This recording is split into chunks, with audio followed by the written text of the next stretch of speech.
right, what is up, everybody? Divine Hood here, coming at you with another daily update on Bitcoin and the crypto markets. Welcome in, everybody. Thank you so much for being here. Chad P, welcome in. Time Attack, R Pink, much love to you guys as always. Thank you for being here. Thank you for modding. Sudeep as well. Thank you so much for modding. D Crypto, thank you so much. Please, guys, hit the like button if you get any sort of insight into the market from this live stream today, or if you're just enjoying yourself. Please hit the like button for me. Crypto Wander 1, Lil Rich, CJ, welcome in, guys. Wander 5813, Glasshopper, Michael Mitzal. Love you guys all so much. Thank you for being here.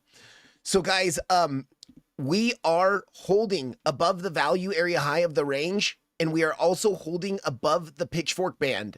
And the fact that we're forming a range here and holding above that level is somewhat bullish here, because we were finally able to break out of that range with some high volume, and we're back testing that area, and we're really holding that area right now as support. And if this area holds, just like as the value area low held down here for many attempts, eventually you get that push to the upside. So more locally, we've been having many attempts to break back into the range here. We are not able to break back into the range, and we could see a push up to new highs. There is one concerning thing that I'm seeing on the charts now. Actually, a few concerning things. That means that this range could extend, guys. We could see a range extend here and maybe even grab the lows of the range one more time. But we are seeing significant bearish divergences across the chart. You can see on the 1 hour chart, market cipher B setting up bear divs and then a bearish trigger wave. Money flow has bear divs as well. We saw the bear divs on NAMI. We saw the money flow bear divs on NAMI. So in yesterday's video, I covered pretty much that the 4 hour and under has these bear divs on both momentum and money flow. And that at the very least, we're expecting somewhat of a pullback and a cool off because of that, or we are expecting the range to continue.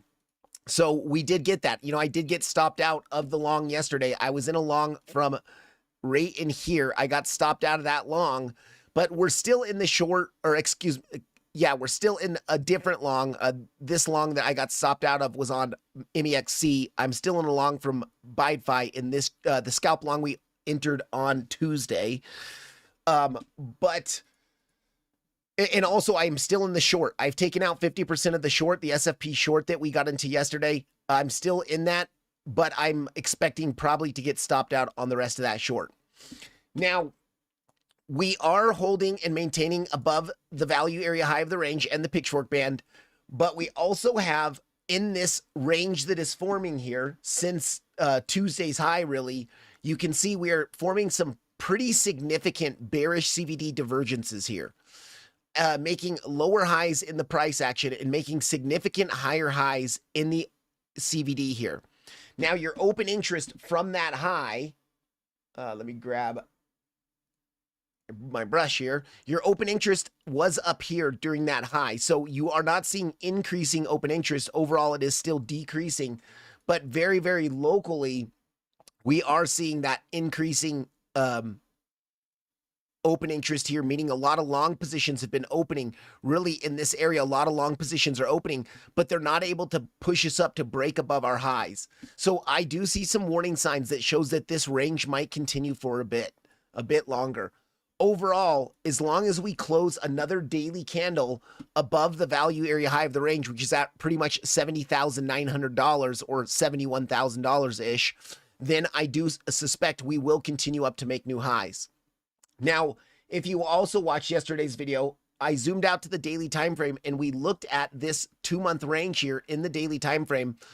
There's a couple different scenarios we could be looking at. We could be looking at that the most bullish scenario is that contracting diagonal in all of this here.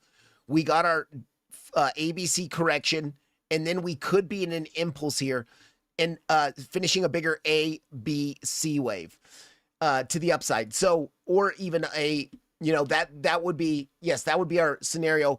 But then that means this low on Sunday, March 29th was a very important low. And that was at the value area low of the range. That was after grabbing some liquidity that we had resting there. I don't like that it's a weekend low, but from that low, if we're on this daily time frame here, you can see we do have kind of a pretty clear wave 1, wave 2, wave 3, and our wave 3 pretty much did come right up to that 1.618 Fibonacci extinction. We front ran it just barely, but that is your most common area to reject on a wave 3. And we could be in this consolidation here for a wave 4 before seeing that fifth and final wave come into the upside for a wave 5. Now, if we are in a bigger ABC, then generally your C wave, with high probability, your C wave will take out the highs of your A wave. So that means a push up above $76,000. And most likely, I think we would push up at least to 78,000, because if we pull that trend-based Fibonacci extinction, it really comes, the one-to-one target comes up to about $82,000, which I showed you guys in yesterday's video. And then, so now if we analyze looking at this structure, we need to look at, let's zoom in now onto the 2-hour chart. And once again, I don't really like this choppy overlap in here. To me, doesn't look very good for an impulse, but there is a count that we can force in here for an impulse. We got that corrective move down, and then we also know that we finished a double 1-2 impulse here, and that could be just your wave 1 of your third wave, right? Wave 1, wave 2, wave 3, and we could be in the wave 4 right now before seeing a wave 5 in here to come up. Now, if we zoom in even more and we look at just this structure that has been developing since Tuesday, let's go ahead and zoom in onto the 15-minute chart. On the 15-minute chart, we could be looking at, and yesterday I did propose that we could have seen a nice flat correction here before continuing up, but that didn't end up happening. We ended up extending the range and the corrective move just a little bit here, which timing wise was kind of to be expected, because this was very quick to happen. But if we're looking at, you know, where we can count a WXY correction in here, and then what you're looking at is a wave 1, wave 2, wave 3. We could be in that wave 4 pullback right now before seeing a fifth and final wave to come up just to finish your wave 4 correction. Or this, all of this here would be the wave 1 of a much bigger fifth wave that should bring us up to, you know, 74, 76, or $78,000. And that would be the fifth and final wave of our larger impulse here. But I would have to say, we are seeing some pretty bearish signs on the chart, at least, you know, locally in on intermediate time frames. These bear divs that we're seeing, let me zoom out to the 4-hour chart. On the 4-hour chart, I do not like these significant bearish divergences that we are seeing on the chart.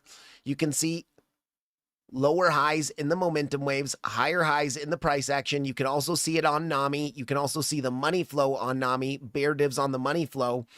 But right now, after seeing a bit of a pullback from those 4-hour down to 1-hour bear divs, money flow is nicely curving to the upside here. And we do know that, especially with Market Cipher B, bullish money flow will always overpower a single drive of bear divs.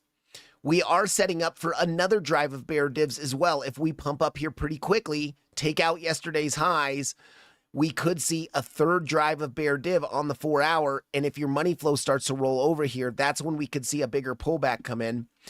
You also can see we could be setting up for another drive of bear div on NAMI as well, and potentially another drive of bear div on the money flow on NAMI as well. So locally, I do expect that as long as we are maintaining above the value area high of the range, I do think upside is likely.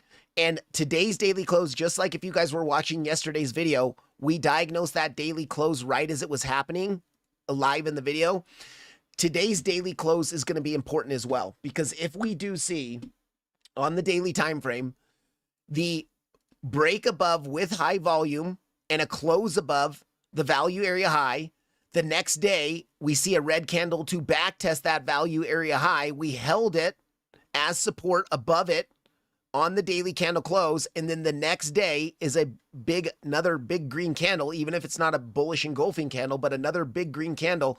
Then what we're seeing here is locally what used to be acting as our volume resistance now being flipped to support, which then signifies that Bitcoin is maintaining strength and wants to see the uptrend continue here.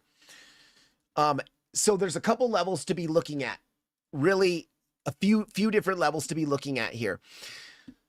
First off, we're at the anchored VWAP, and this is on Coinbase's chart, but this anchored VWAP has been kind of pesky. It gave us a major rejection the first time we tapped into it. We saw a little bit of a failed auction above it the second time, and we're coming into it for a third time here, which is also a weekly level of resistance that we tapped yesterday. We had the SFP of Tuesday's highs right into that weekly level of resistance. In a bearish scenario, there is a count where you do see a three-wave corrective move. It did come up to the 1.618, but in an expanded correction. The 1.618 is a non-common target, but it is a valid target for an ABC correction. And then you roll over and you expect to take out those lows if you are going to reject here. So, and then as far as the pattern trading goes, we could be left shoulder, head, right shoulder, right? We have the bear dibs on the chart. So it is a bit ambiguous here on what's going to happen. And that's why for me, today's daily candle close above or below $71,000 is going to be so important. Because if we can maintain this range here above $71,000, then I would say we're likely to see continuation to the upside. Now, in yesterday's video, I talked about how, let me just zoom into the 1 hour chart. If we're looking for our fourth wave corrective move to bounce between the 382 and the 0.5 Fibonacci before seeing that fifth wave to the upside, then you want to look for that retracement. Let's see, where was that? Here we go. Between the 382 and the 0.5 Fibonacci, we actually have not come down and hit that target yet. And with the bearish CVD divergences we are seeing, and with the bearish divergences on momentum and money flow we are seeing, it is possible that we do roll down here, hit that, stop out all this liquidity that is formed in here, and then see that rise. But I would want to see this dip below, a bounce from support, and getting back above 71K before the daily candle closes. Because if we do see another daily candle close back with inside of our value area between $71,000 and around $66,000, that is going to be a bearish sign for me. And that will increase the probability that this was a fake out in a overall three-wave corrective move, and we could see a major dumpage come in. So, and we do have to be concerned on that because of this pump that was largely created on Tuesday was based off of news, really. And news can move the markets. If you guys remember, on Tuesday, I was being very cautious with my trades because I was expecting volatility based on the geopolitical events that were happening. But these news pumps can be a bit misleading. You know, a lot of people will get in on the bullish news, and then if you reject from a local resistance, a lot of these longs can get trapped, and that's what can cause that big long squeeze to the downside. So, very important decision point for Bitcoin over the next couple of days. We want to maintain above this value area high. And if we do break above, we really don't have any significant resistance until we get up to about $74,200. We have a naked weekly point of control at $74,200, and we have a daily level coming in at 74.9-ish, let's say. So I would say this is kind of our next zone of resistance in this area. But the much bigger, nicer zone is, of course, $78,000. We have a key order block up there. We have a key daily level. We have a naked daily point of control up there. And it would take out the range highs as well. And, you know, that larger ABC could see a possibility of playing out. As far as local trades today goes, I see a couple of you guys in the comments want to look for some live trades, local live trades incoming. And for Bitcoin right now, for me, it is hard to look at longing. I mean, if you were going to long, you would have longed earlier today on the reclaim of $71,000, in my opinion. Or if we got the SFP of last night's lows, which we didn't end up getting, I would have attempted a long position off that SFP. And with bearish divergences and bearish CVD divergences we're seeing, I'm not so keen to take a long here unless, like, we could be looking at very low time frame positions where if we do kind of grind down here to the VWAP and we bounce from the VWAP, we could look for a very micro scalp long position, you know, bounce from the VWAP just to maybe be taking out those highs. And we could look for a very small scalp and leave some of it running just in case this thing continues to push here. And then on Ethereum, guys, on Ethereum, we actually came down very, very nicely. Let me zoom out to the hour chart. On Ethereum, we came down very nicely. We have two pitchforks that we've been watching on Ethereum. So we've been watching our more local bullish pitchfork based off of this 2-month range. We rejected from the upper band of the pitchfork. Let me just get rid of this for a second. We rejected from the upper band of the pitchfork, and we had this kind of slow, grindy price action down to backtest the midline of that pitchfork, but it's also the upper band, the bullish backtest to the upper band of the much bigger bullish pitchfork. So the fact that if we do hold this support level here around 2160 to 2155, then I do think we're at least going to make it up to around 2190. And 2290, if we pull our Fibonacci retracement from high to low of this last move, let me make sure that's on there, and we look at our 786 Fibonacci, you can see that 786 Fibonacci is going to be coming in right around the high of the pitchfork band. And we did just reject from the lows of the pitchfork band. So if we do come up here and see one more push up, we could see a rejection from that general area. And then there's, of course, another box of resistance around 2350 up there. This morning, I was looking to long this back test right here, but I was waiting for it. I literally actually was waiting for it to hit 2155, and it hit 2160. And I was like, oh, just wait. It's going to get a little bit lower. And we never got that. And I was so frustrated by that. Okay. And then the Solana trade as well. We are looking at Solana. If Solana, because Solana came up. So first of all, we grabbed key liquidity into a naked daily point of control. We were able to kind of get back inside of our volume profile. We pushed up to our anchored VWAP and our point of control of our range point of control over the past 2 months. Now, we just wicked past it. We fell down below it, back tested it. So you expect new local lows. If we do see a larger corrective move here, and the big thing with Solana is if we're looking at a bullish count here, 1, 2, 1, 2, this was your 3. We've already invalidated that because you have overlap between these lows and these highs here. So now we cannot look at that as a double 1, 2 impulse anymore. If anything, you'd have to say 1, 2, 1, 2, 1, 2. And then you maybe are going to see a 3 and then some 4, 5s coming in. But once again, that third one is a lot longer than your second one or your primary one. And that is a little bit unconventional as well. I am looking, if we do reject here at the POC, we could be seeing an A, B, C to come down to about $80, which is where the value area low of the range is in confluence with a golden pocket. So we can look for actually, and if we pull our Fibonacci retracement from yesterday's highs to the lows that we made today, and we look at our golden pocket, we do have the golden pocket just above us at that POC. So a couple local scalps I'm looking at for Solana is if we can come up here, reject with local bear divs. We want to see bear divs on like the 15-minute, 30-minute, 5-minute. I would be interested in taking a scalp short from this area to bring down to $80. That could be a nice scalp short in a C wave, right? If we're looking for an A, B, C here. And then I would also be looking to flip long at the golden pocket value area low to bring up. And this could be a very nice position to bring up to the value area high of the range where you can see there's also a larger golden pocket up there. So 2 nice possible trades coming up on Solana as well.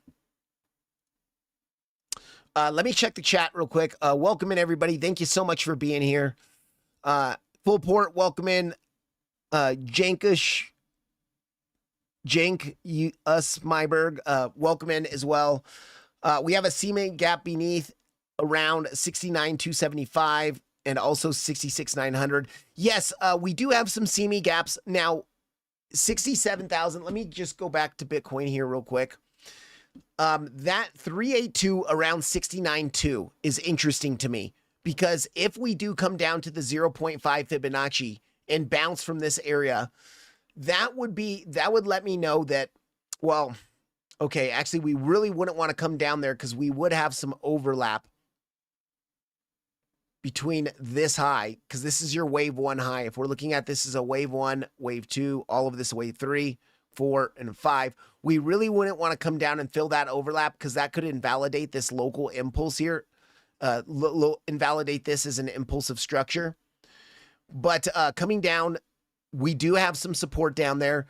We do have that key liquidity that is resting around 69.2. Let me just go to the past week of price action. Well, yeah, we have liquidity around 66, of course, but we did have some liquidity, local liquidity that was around 69.2. Is it not showing anymore? Let me just double check that.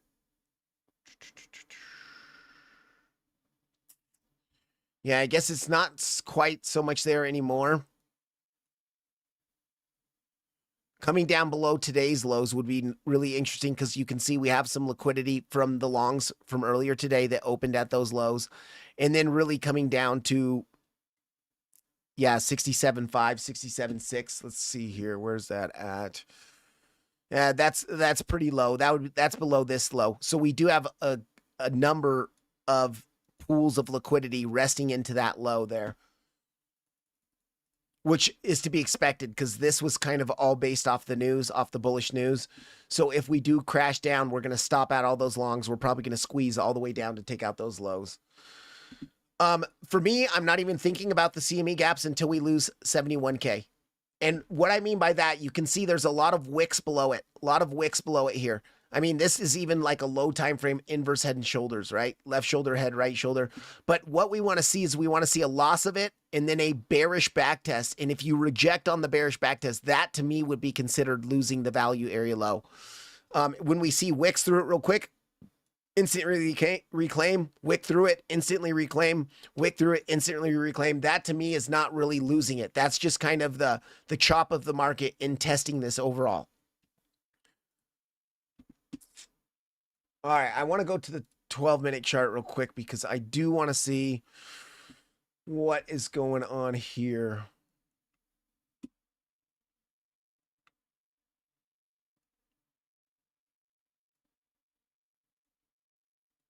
Yeah, we are hitting that 1.618 Fibonacci extinction. The one thing that we could be looking at, so if we're looking at just from the lows that happened last night, wave 1, wave 2. Now your wave 2 did retrace really far. That is unusual for the wave 2 to retrace so close to the wave 1 lows.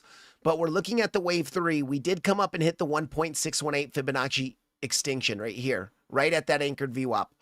And then what we would be seeing is an A wave down, a B flat, which you take out the highs of A. Then we could be once again looking to take out those lows from earlier today, probably into that VWAP. If we get that, that might be your ending correction in this mini impulse to get up and see a push above those local highs. So I'll be looking, we can possibly look for the long from the VWAP later on in the stream here. We did confirm some bear divs, which should give us a push down here. And then let's go to our 5-minute time frame real quick. On the 5-minute, yeah, you had some bear divs on the 5-minute as well. You can see 5-minute bear divs. We just printed a hidden bear div on the 5-minute on this little drop here. So I would expect us to test the VWAP, guys. I would be looking for us to at least drop to VWAP here over the next hour or so. Dr. Rex, Bubba Trading, Selena Anderson, welcoming you guys. Thank you so much for being here. John Trago, welcome in. Kind of a reverse, yes, kind of a reverse head and shoulders on Solana and ETH. Are you talking about from the lows? Yeah, I mean, I guess you could say, let me just zoom out to the 2-hour time frame. Inverse head and shoulders. Yeah, I could see how you're looking at that. Left shoulder, head, right shoulder in here. But you still haven't clearly broken the neckline yet then, because your POC is your neckline. And these wicks above are not really part of the main structure. So for Ethereum, for Solana, what I would be paying attention to is this range that's forming between the POC and the value area low. That is your most recent range that you need to diagnose. So you can pull that volume profile. You can see why are we rejecting right now before hitting the golden pocket and the POC. It's because it's the value area high of this range. but I would still expect us maybe to come up a little bit higher to wick above that.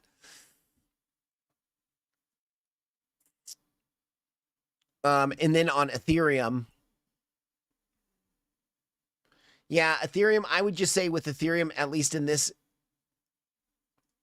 kind of area here, it's more of a rounded bottom than in inverse head and shoulders. I would say a nice little rounded bottom. You saw the bull divs coming in here.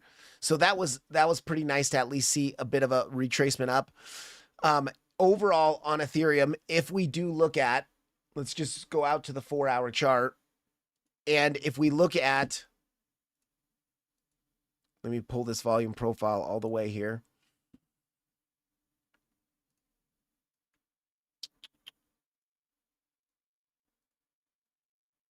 The golden pocket. So we are seeing on the daily time frame, you can see here on the 4-hour, there's wicks above it, but on the daily time frame, we did not really, I guess, yeah, you closed right above it, but instantly lost it. So you're hitting into that lower high golden pocket there.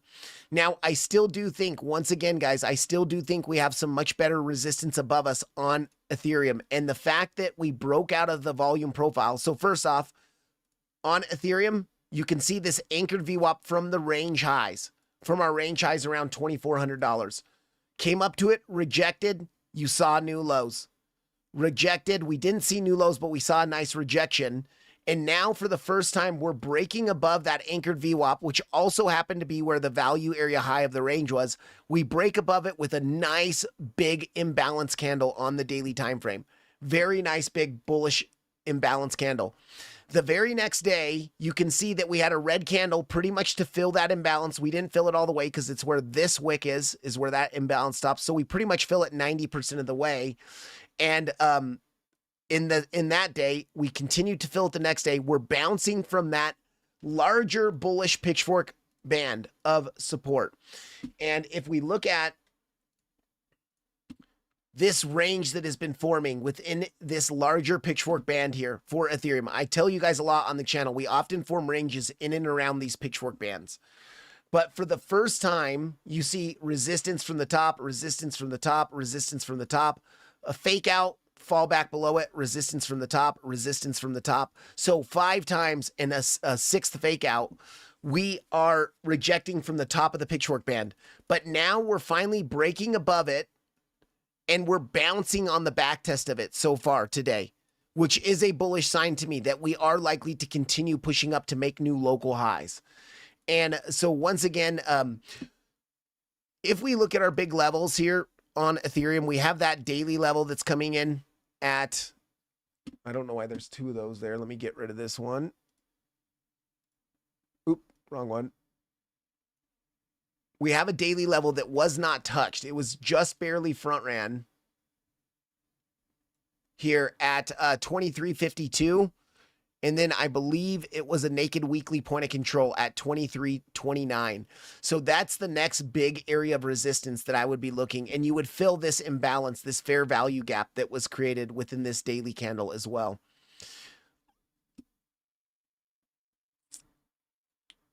Okay, let me zoom in on Ethereum and let's look at Ethereum. Yeah, and I also like how we are bouncing from, it was a weekly point of control, naked weekly point of control that we busted through. You could see actually, no, that's this week's naked weekly point of control, but it was a naked weekly point of control prior.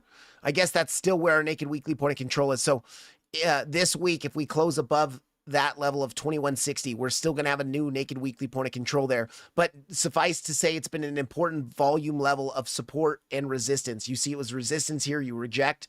Now we break above it, we bounce from it as support. So knowing that, and there's also was a daily level there that we busted through, and back testing that daily level.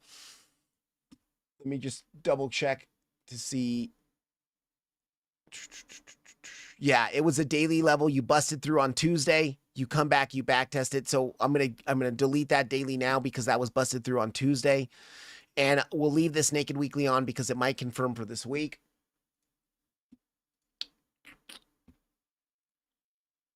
And let's look at our naked dailies real quick in this range.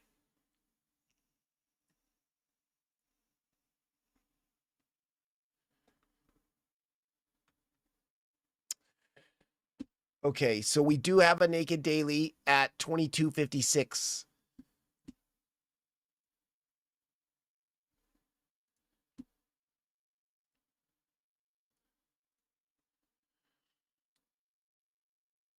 Yeah, your 886 is going to be there. So remember, guys, in sideways ranges, the 886 will often reject you. But just like on our stream on Tuesday, we came up to the 886, we rejected, and then we came down and kind of got an SFP of the local low. And remember, I longed that because we had hit in this 886. And sure enough, we pumped up immediately and took out the highs. So if we see a small rejection from this naked daily point of control from yesterday and this 886 at 2258, 2256, I would be looking to come down and take out today's lows. And I would be looking for longs on that, just based off of hitting that 886. In a local uptrend, when you're in an uptrend and you hit an 886 on a retracement, you do have a higher probability, even if you see that retracement, to eventually take out the highs that fib was pulled from. So those highs right there. Right now, we're kind of finding some resistance at the golden pocket. Local golden pocket was tapped. So could we see that if we're looking at the larger ABC, just like we were looking at with Solana, a larger corrective move ABC, then I would still, if we lose these lows and don't SFP these lows, I would be looking down to this anchored VWAP, which is where our larger range value area high is that we broke out of. So you can see your larger range value area high is going to be down there. So I'd be looking for something like that. And I would still be looking for a long off the bullish backtest, especially if we come down in what looks like a zigzag pattern like this. There is a way to look at this as impulse of wave 1, wave 2, wave 3, 4, 5. So because this started potentially as an impulse, you get your lower high corrective move, and then you're looking for another 1, 2, 3, 4, 5 to come down to create that 535 ABC. But the bullish backtest of this area could give you that nice long to take out these highs.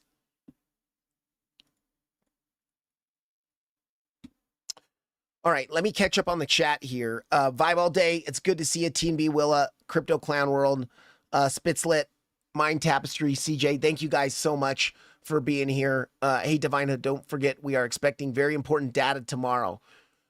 Okay, data tomorrow. It will be dreadful. I'm holding my short. Yeah, now, if you guys are in shorts, I would definitely be holding those open. Like, if you got into, on Bitcoin, the SFP short yesterday, first of all, what a beautiful short position that was. Let me just go up here on the 15-minute chart. We got the perfect swing failure pattern of Tuesday's highs. You can see Tuesday's highs front run that weekly level just barely. We had a fresh weekly level there. We front ran that weekly level just barely. So we see a nice 3-wave corrective move. And yes, it could have been a C that could have, or a 3-wave that could have kept going for 5, you know, but once you hit the weekly and then start to fall back underneath that prior high, that Tuesday high, it is worth the shot. Your stop loss was so small here, guys. And this was happening literally right as I was waking up. I saw it happening and I was like, okay, I just got to do this. I was still like getting dressed and stuff, but I saw the wick. I saw this starting to close and I got in a little bit late. I think I got in somewhere around here. And all our target was our first TP was to take out this low here. Or for me, I told you guys it was the back test of the value area high at 70.9. So if you got into this short, I would definitely be staying in this because we are seeing those bearish divergences on momentum and money flow on the 4-hour and under. And then we are also seeing the bearish CVD divergence develop right now. What we want to see, guys, for this bearish CVD divergence to kind of be invalidated is we want to see this open interest continuing to drop here. So if we see open interest continuing to drop, it will give us a little bit less of a probability that this bearish CVD divergence plays out.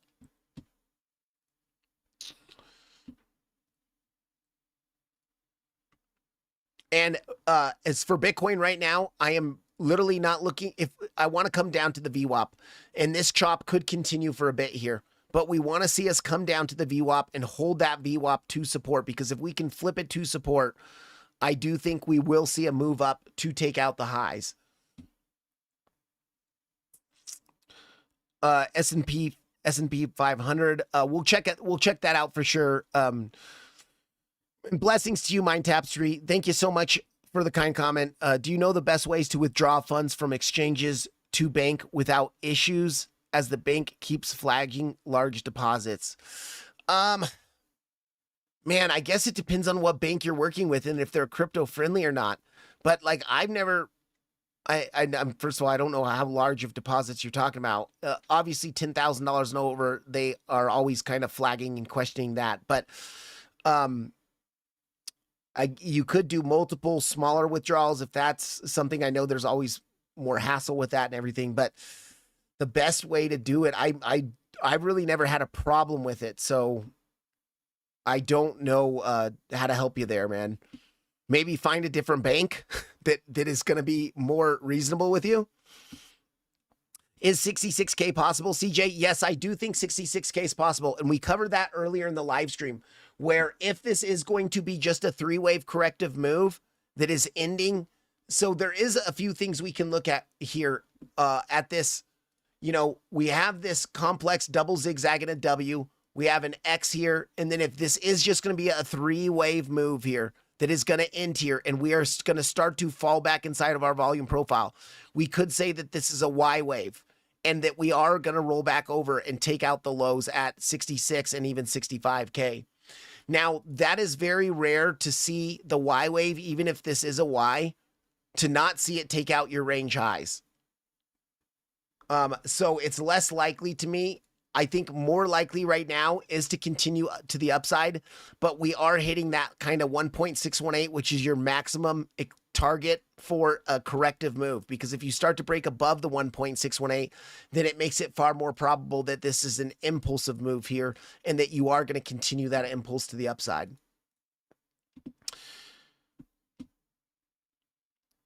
Let's see. CJ wants to stay above. Yes.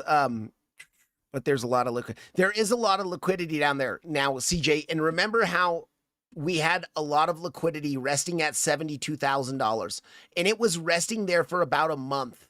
And we were looking at this entire area in here as actually being corrective that was more likely to fall down, but we didn't. We ended up pushing up here. And yes, a little bit of that was helped off a catalyst of what's happening geopolitically. But, there is still the same possibility now where we have a lot of liquidity, specifically resting below this Thursday low. And if we are going to chop around here and then fall back inside of our volume profile, I really would be worried about coming back down and filling that. But until we lose, you know, as traders, we play level to level. And what was acting as important resistance earlier at that value area high is now acting as important support here. You can see all those wicks below it, but every time we come down to that value area high, you are seeing buyers stepping in, long stepping in here, holding it as support now. So in some ways, if we're just looking at market auction theory, what used to be considered overvalued for the asset over the past 2 months is now being seen as a buying opportunity. Because if we push down there, we are seeing longs or buyers step in here. So now the market is starting to bullishly price in Bitcoin at higher prices. And as long as we don't lose and start to close significant candles back inside that range, then even if we chop for a bit, guys, it's likely, actually, I think it's likely that this range chops for a bit because of the cool off that we need on the momentum and money flow. And the bearish CVD divergences we're seeing. But even if we chop for a bit and don't lose that, we are likely to continue pushing up to higher levels. Sudeep, welcome in. Thank you so much. Yes, almost 4,000 subs, guys. So please, if you're not subbed to the channel, please sub to the channel. Please hit the like button. I know at 5,000 subscribers, guys, me and BYDFI are planning a celebration, possible giveaway, some really cool things for the channel. So very excited for that. I appreciate each and every one of you that sub to this channel, that are here on a regular basis, that show so much support. A lot of you guys in here are great traders and point things out to me as well.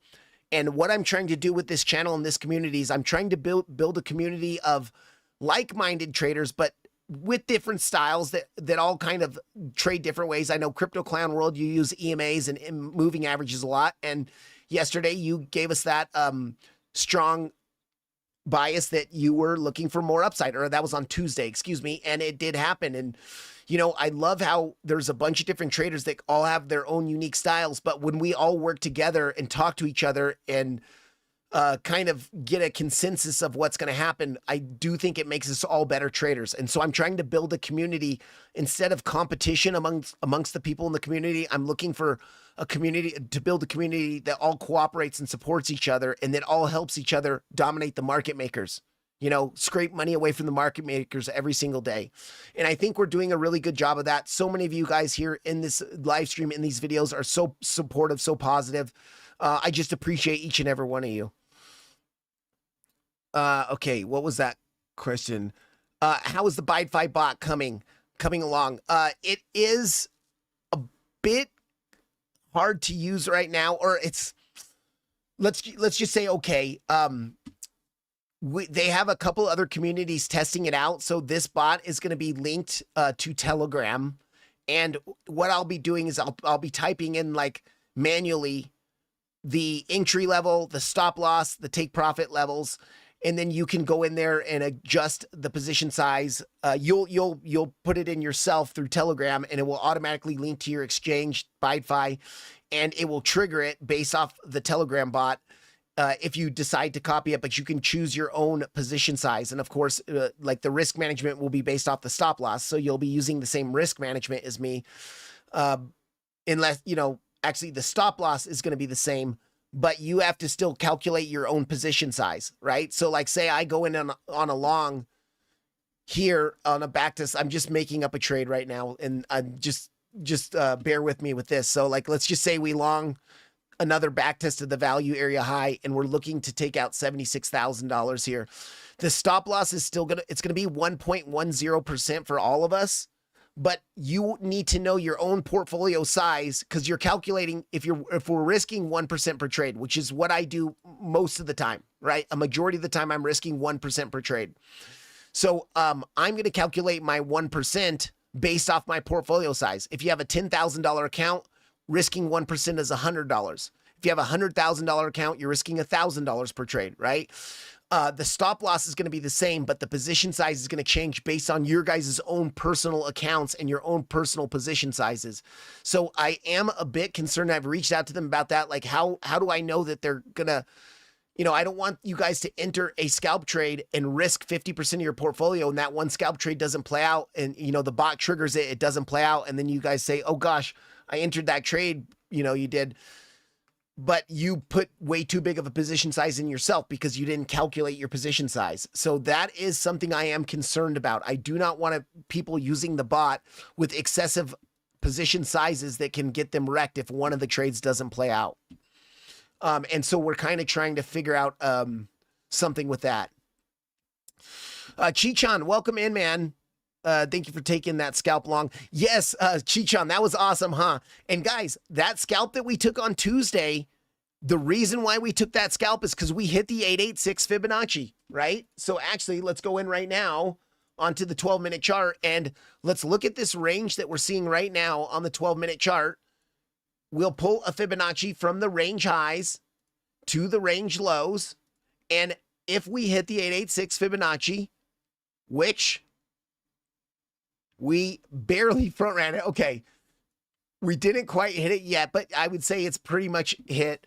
Then you're looking for, even if you get the retracement here, you're looking for local longs now, because since we hit that 886 in a larger uptrend, you have priority to take out the highs of the range. And that's why we got into that trade on Tuesday, Chichon, is because we hit the 886, we retraced down to the POC, and when we back tested that POC and held it, I said, I'm entering a scalp long here to take out the highs. And then I took a TP at 72,000 as well. This price action is just muddling at the 15-minute 21 EMA, not something I'd touch. Yeah, and Crypto Clown World, I'm not touching this right now because we have so much mixed signals. We have bear divs on momentum and money flow. We have bearish CVD divergences. But as far as the Elliott waves go and actual market structure and breaking out of the volume profile, we're expected to remain bullish here. But when you're already these are the highs of a big pump, guys, over the past week. These are the highs of a big pump. So looking to long up here at the highs of a big pump with bearish confirmations of divergences and CVD divergences, it's not a smart thing to do. Unless it's a very low time frame local scalp where you're looking to get in on that very local scalp just to take out, and you're using proper risk management. Brenton, thank you so much for the super chat. What's the indicator under market cipher on the bottom? This indicator here, actually, it's a partner of the channel. This indicator is called NAMI Trading, and this is a momentum and money flow indicator that I use for all my entry and exit confirmations. You can see it shows you and prints out the bear divs for you. It will print out the bull divs for you and the hidden bull and the hidden bear divs for you. The money flow is much quicker than market cipher B. It's based off the actual money flow in the market. And for scalp trading, it is a really, really amazing tool. For me, if you're going to be an expert in your field, then you need the proper tools to do the job. And for me, NAMI is one of those tools. I am partnered with them. If you're interested, you can click the affiliate link in the description and you can get 50% off if you use discount code Divine50. So all of that is in the description of the video. Just use the affiliate link to get onto the website, and when you're checking out, use Divine50 and you can get 50% off. So I think after the discount, it's around $750 for lifetime subscription. And honestly, I'm not sure how big your account is, but you could win that in one trade, right? One trade, make $750. Now all of a sudden you have a free indicator for life. Open interest is rising here, it seems like. Yeah, let's look at our open interest real quick. Let's look at our order flow. Yes, on this little push up in the past 15 minutes, our open interest is rising just a bit here. And it is some fresh longs coming in. I would even be worried here, guys, on this little, let's just go to the 5-minute chart. On this little consolidation here, let's look at, where did that go? I mean, yeah. From these highs, we could be seeing even some local bearish CVD divergences here if we don't take out this high. I mean, it could be a 5-minute head and shoulders, right? Left shoulder, head, right shoulder. So let's see if we do reject from the golden pocket area, which is pretty much where we're rejecting right now. If we do reject here, I would expect to at least hit the VWAP.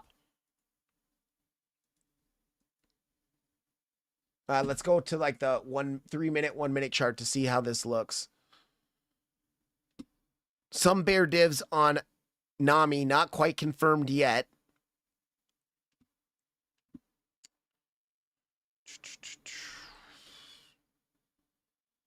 I mean, I guess you could have looked for a short here. I would, no, that's not gonna, that's almost less than a 2-to-1 for me. So not quite a good short for me. To me, I would rather let it reject here. Let's come down. Let's sweep all these semi-equal lows right here. Let's sweep them all into the VWAP. And then if we get that drop, the bounce from the VWAP, that is when I'll be looking for a scalp long. We can look for it during the stream here today, guys. And we want to see some local bull divs as well. We are going to break 76K bull trap and then under 60K. So Brent Adams, I actually agree with this so much. Overall, people are getting bullish, thinking that we're going to be breaking up new bull markets back on, right? A lot of people are saying, oh, brand new bull markets back on. 100K, 105K, blah, blah, all that stuff. There is a high probability still that our 60K low was not the overall low of the bear market, because on the daily time frame, no bull divs as we were coming into it. We had bull divs before, but then they got invalidated here on NAMI. And then on the weekly time frame, generally your bear market bottoms correspond with a weekly bullish divergence on Market Cipher B, and especially on NAMI, because NAMI's quicker. So the thing I would say is we can still look for that larger ABC correction, and even coming up to 85, right? 83, 82 to 87K is that target for the ABC correction. If we're looking at an A wave in a contracting diagonal, a B wave here, and then your C wave comes up between the 1-to-1 and the 1.236. So I really like that $82,000 because it's going to be corresponding with your pitchfork midline. But if we also look at our larger volume profile of this upper range, remember this was our range for most of 2025. This was our fair value. We lost that range. And if we pull that volume profile and we look at that range for most of 2025, you can see the value area low is coming in right around $85,000, $86,000. Yeah, about $86,000. So it is in that zone, right? 87 to 86 is going to be a zone, and then 82 is going to be a zone for me. But we would be looking for potentially even, maybe not even making it up there, maybe just taking out this order block on the daily time frame. You can see this one big order block in here amongst all this red. 78,000 is going to be an important resistance. But if we do come up to 82, we can see that bigger kind of corrective move and then the rejection. And I wouldn't expect too much lower than 60 though. You know, 58K is going to be important by the time we get down there. And then if anything, 54K, it's about 54K, 54 to 55-ish. BTC's making a move. Let's see. Let's go here. Now, guys, while we're here real quick on the daily time frame, I want to point something out to you. So if we do take out our $76,000 highs, we could be putting in some significant bearish divergences here on the chart. But we're still expecting local uptrend to take out 76K. You know, if we come up to 78K with local bear divs on the daily time frame, that would be really nice. Look at your money flow on NAMI, which is much quicker than Market Cipher B. We are about to invalidate the bearish money flow divergences on the daily time frame, and your money flow is rising up rapidly and aggressively. Now, on Market Cipher B, you can see that the money flow is crossing into the green, and it is still rising pretty nicely. So overall, I would say with a fresh money flow cross breaking out of the value area high of the range, overall, that gives me a bias that more upside is likely. And that, yes, because we are seeing some bear divs on the 4-hour and under, we could see a bit of a range above the value area high in the anchored VWAP. We're kind of looking for a range in this zone between that anchored VWAP and that value area high. If we range here for a couple days, great. It's just building up, consolidation before the continuation of the trend. And so that's kind of what I'm looking for here on Bitcoin. And today's daily candle close, guys, if we see this break above on Tuesday, above the value area high in the pitchfork band, back test, no candle body closes below, but 2 back tests of that, to me, that's hyper bullish. And that means we are likely to continue. We still have some time, so we got to watch and see that, still have some time until the daily close, but all right, seeing that nice little rejection here.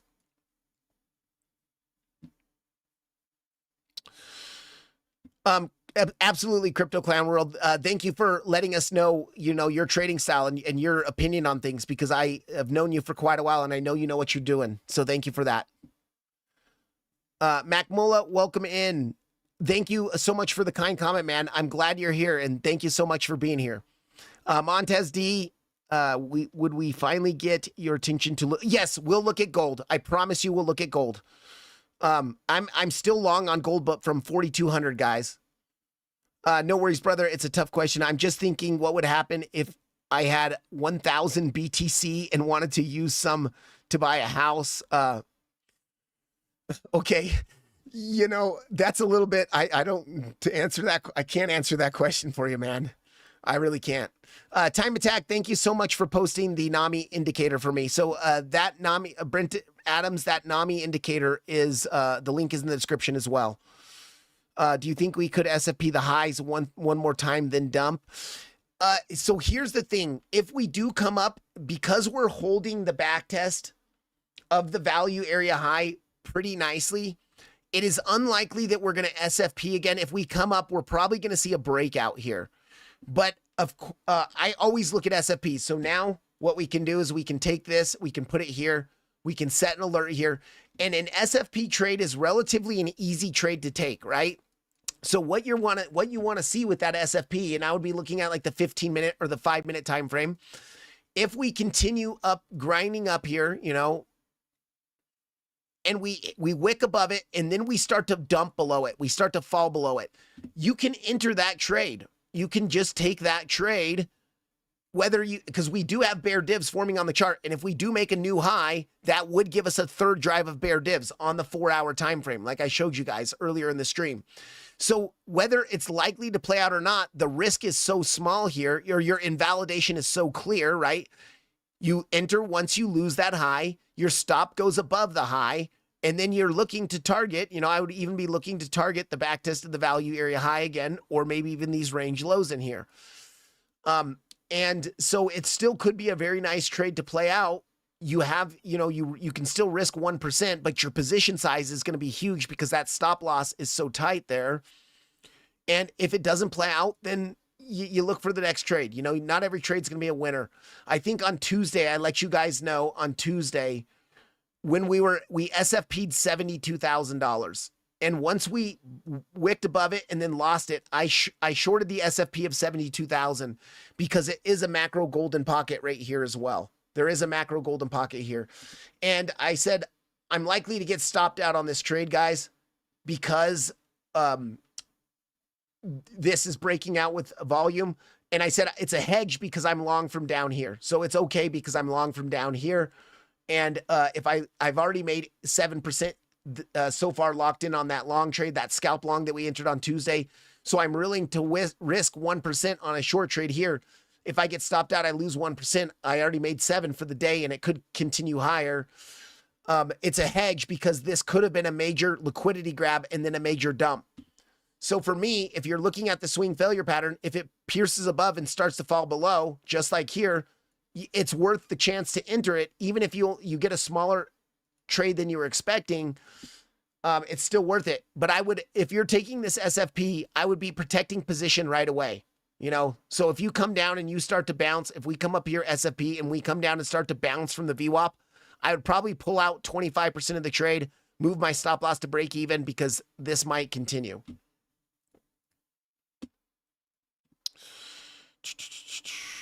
Are you using anchored VWAP or chart time frame? I use both. Busy Bee, I use both the anchored VWAP and the session VWAP, right? So a couple of these are anchored VWAPs. Let me go on to the 2-hour chart here. The anchored VWAP that we're at right now on Coinbase. Uh-oh. All right, you guys still have me live? Let me know. The anchored VWAP that we're at right now is an anchored VWAP from $98,000 on Coinbase. You can see it's from that $98,000 high on Coinbase right up there. This anchored VWAP is from the $76,000 range highs. So we broke above that with high volume. And then, of course, I'm using the session VWAP for like daily scalping and looking at the trend on a daily basis. Trade the opposite of whatever Twitter sentiment is. Yeah, I mean, generally, yes, that works. Am I suggesting we go back to 60K before an all-time high? Yes, I am. I am suggesting that we are going to take out 60K before a new all-time high. Absolutely. We do still have to remember we are in a bear market, and that low that was made at 60K, yes, it's a decent low. It's at a decent level of support, but I would say that it's more likely that even if we push up to 85K, that we are likely to see a rejection from 85 to 87, 82 to 87K before seeing that drop down to take out your 60K lows. But the next macro low that we make on the chart, guys, it is like bull market bottom swing long that could make you rich. I was actually looking at and I said this last week, and I did get some flack last week for this, but someone asked me last week, what do I think the bear market bottom could be? And I said, actually, I'm looking at the high 50s to the mid 50s, that the next major low could be a macro bottom. And kind of in worst case scenario, if we do come down to, where was it? Where's my index chart?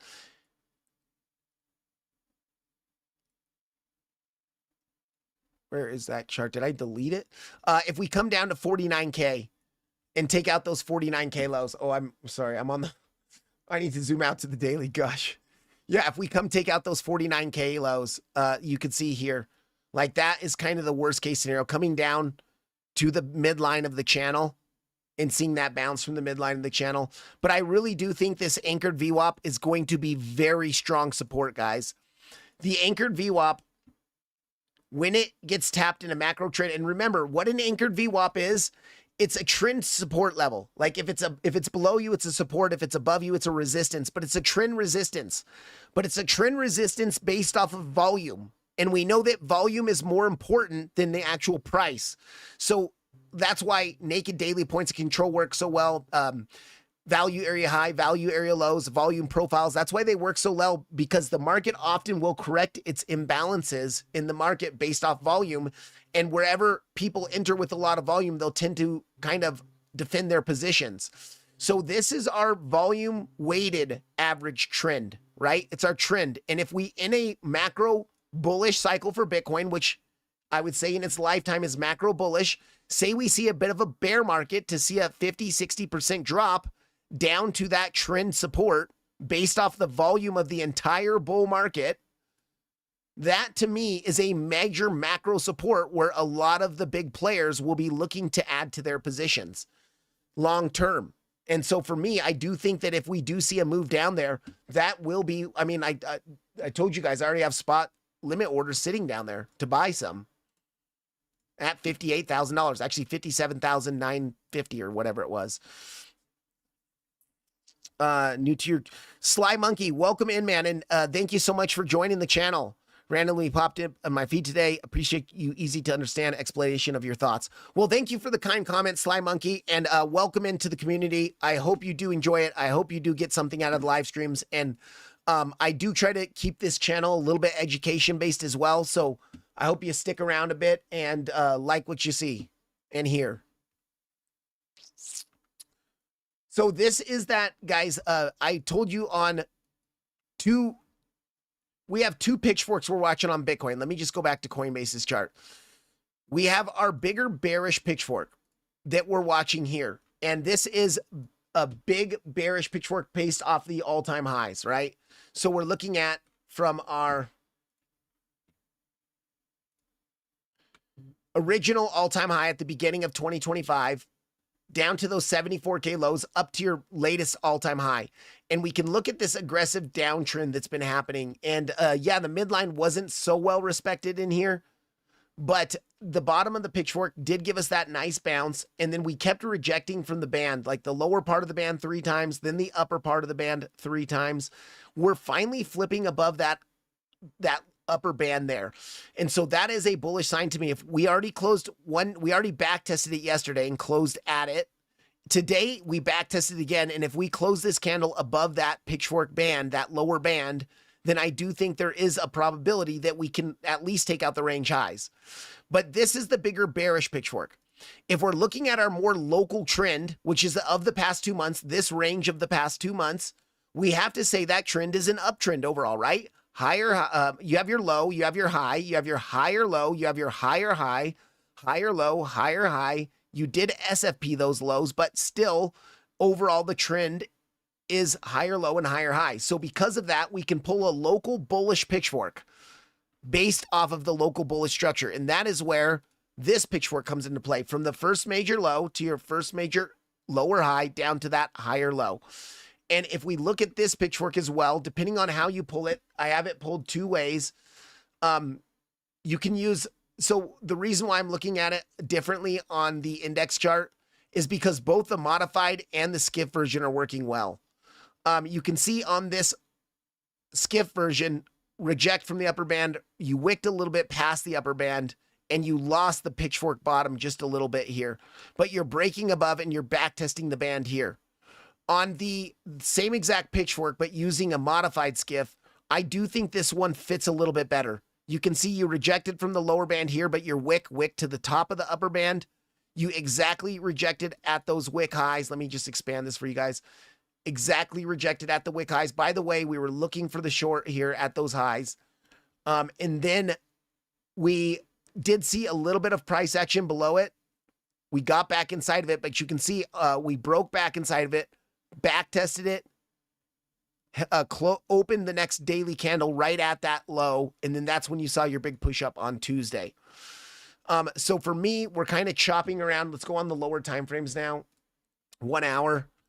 It is forming the range in and around the pitchfork bands. Like I always say on this channel, in and around the pitchfork band, we're forming a bit of a range, which is to be expected. It always happens, whether it's a large pitchfork, a small pitchfork. On the high time frame pitchforks, you generally form high time frame ranges, e.g. Ethereum, what's happening right now on Ethereum over the past 2 months. Daily time frame, 2 months, we're forming a range in and around the pitchfork band.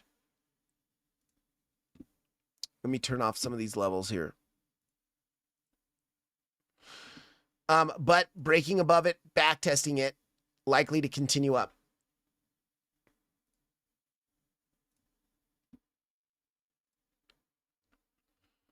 Man, Ethereum is really wanting to break out here as well, guys. Actually, I see this little bit of a triangle forming here on Ethereum on the 15-minute, or you could say some sort of I wouldn't call it a symmetrical ascending triangle, but we have a triangle here that is forming, which remember is a continuation consolidation pattern. We are at the golden pocket. We did see some bear divs on the chart on the 15-minute. So higher highs, lower highs, and even locally bear divs here.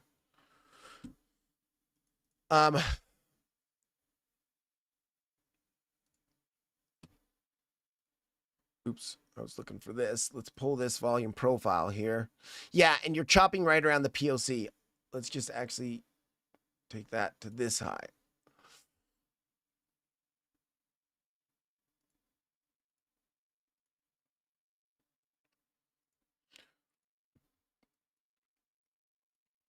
I really do think on Ethereum, we are going to come up to that smaller pitchfork. We rejected, so let me get rid of this for a second. You can see where was our highs yesterday, right into that pitchfork band. Now, this is our smaller bullish pitchfork, just like I showed you on Bitcoin, the same kind of lows and highs. And we rejected, and we saw a move down to the midline, right? And this is simply pitchfork trading. If you reject from the band, oftentimes you'll see a grind down to the midline. If you bounce from the midline, you at least have a high probability of testing the upper limit of that band. Right now, yesterday, we were testing the lower limit of that band. And it just so happens that our larger pitchfork corresponds with this low as well. So this was a really good support level, guys. And it was a naked weekly point of control, not confirmed yet for the week, but it's where our point of control for the week is as well. I am expecting Ethereum to keep pushing up to make new highs. 2290 is our 786. Now, if we would have continued up to it yesterday, it was in better confluence. Right now, it's not going to be in so much good confluence. Let's go to the 4-hour chart.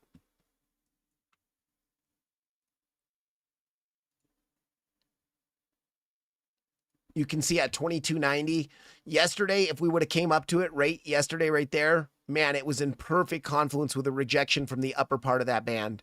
But now that we're coming down and we're bouncing from the midline, what you'll see is at least a move up to the upper limit of that band, but sometimes you break straight through it. You bounce from the midline, you break straight through it, you back test it, and you continue up to the top of the pitchfork, which, depending on how fast we would see an SFP of those highs. Right? So that is something I would be watching for as well, because oftentimes in these ABC corrections or these bigger zigzag corrections you will bounce from the bottom of the pitchfork and you'll come up to the top and you'll reject from the top, take out the range highs, and then you roll over.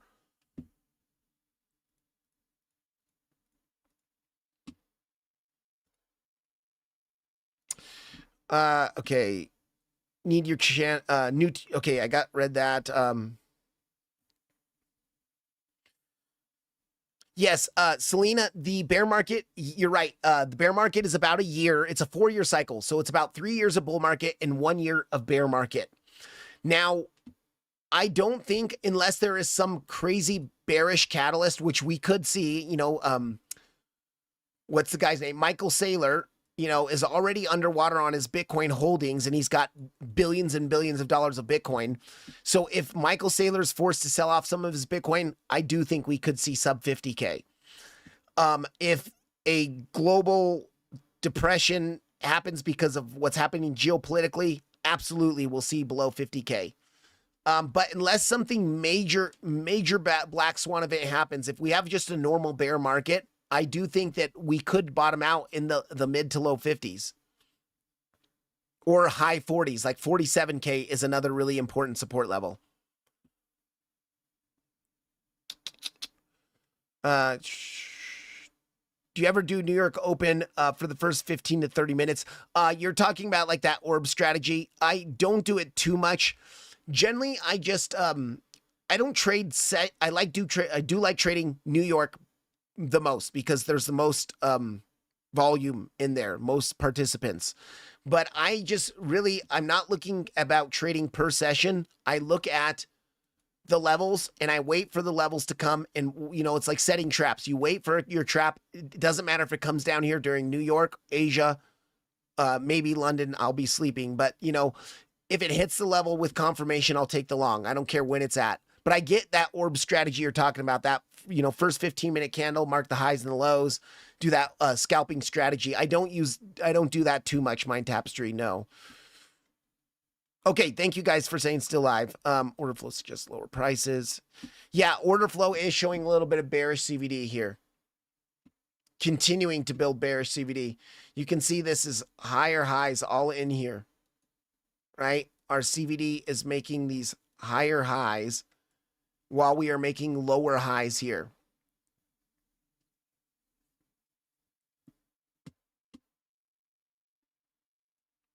Gold. I'll do gold, I promise, right now.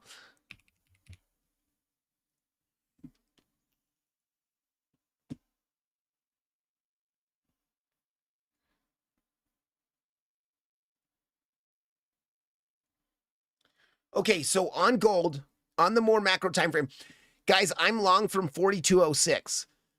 The reason I'm long from 4206 is because I saw this perfect. First of all, we rejected the upper band of the pitchfork, lost it, back tested it, the lower part of the band, and then we dropped aggressively to the midline. Once we started bouncing aggressively from the midline, I said, I don't care. It looks like a 3-wave corrective move. I am attempting along, I'm okay to get stopped out. And I did use proper risk management. I got in at 4206 and it is still open, but I've taken out at least 75% profit on that long position. But overall on gold, I'm expecting new all-time highs because if we look weekly time frame here, I mean, to me, it looks like a big, and this is on the weekly time frame. So, let's just go from this low here. This low here, we do have a wave 1, we have a flat and a wave 2, we have a wave 3, another flat here and a wave 4, and you could be seeing an extended 5th, or we could count this as a 1-2-1-2. This is your big 3rd wave here. Either way, we're looking for our impulsive structure to continue to the upside. This was so aggressive. You did need a pullback on this. And you can see that we did reject perfectly. Let me hide these smaller fibs in here. We did reject perfectly from the upper limit of the band, and then we dropped to the midline. But we dropped in a 3-wave corrective move. Now, because these ranges in here were so long, we could extend the range. So we could see an extended range in here for a bit on gold. Actually, I'm expecting it. Same with silver. But zooming back into the daily time frame, we did get a 3-wave corrective move down from the all-time high. You can see a very clear 3-wave corrective move down, right? Now, Could you get a 4 and then a 5? Well, you have overlap between the lows here and the highs here. So in a bearish scenario, you would have to say this is a 1, 2, 1, 2, and then you would expect a 3 and then some 4 5s to be coming in, you know, in a big dump to the downside. But I don't think that's the highest probability scenario. I think that this was a 3-wave corrective move. If anything, we do get another 3-wave corrective move, and then you could get another 3-wave corrective move, making a WXY, and you get that sideways correction, just like I showed you on the last ranges, those sideways corrections that you get. So this sideways correction could last another 5-6 months in here, but 4,000 was a really key support level. If we look at the trend-based Fibonacci extinction between the 1-to-1 and the 1.236, so if you pull that Fib extinction, we did bounce pretty much right in that zone between the 1-to-1 and the 1.236. And right now we are coming up. The reason why I took some profit, you probably saw that on the chart, is not that one. We are hitting our golden pocket. So if we're going to see a pullback, you know, 3-wave move, and then you get your boom, boom, something like that, 3-wave move, before seeing another one, you might see a little bit of a pullback from this golden pocket at 4,800 or 4,840-ish. So that's why I took some profit at this local golden pocket. Now, moving in on this here, we can look at this range that formed. And really, I want to look at from the highs, right? This was a significant end of a impulse. This was very impulsive structure in here. So from the end of the impulse, we want to look at the range that's forming after the impulse ends. And what's important to know is that we are back inside of our volume profile. And even if you wanted to pull it from these lows here, you're back. It's pretty much the same volume profile, by the way. You're back inside of the value area low of the range. So if we do get a rejection, because we are seeing some bear divs on the chart, you can see higher highs in the price action, lower highs in the momentum waves. You got some bear divs here.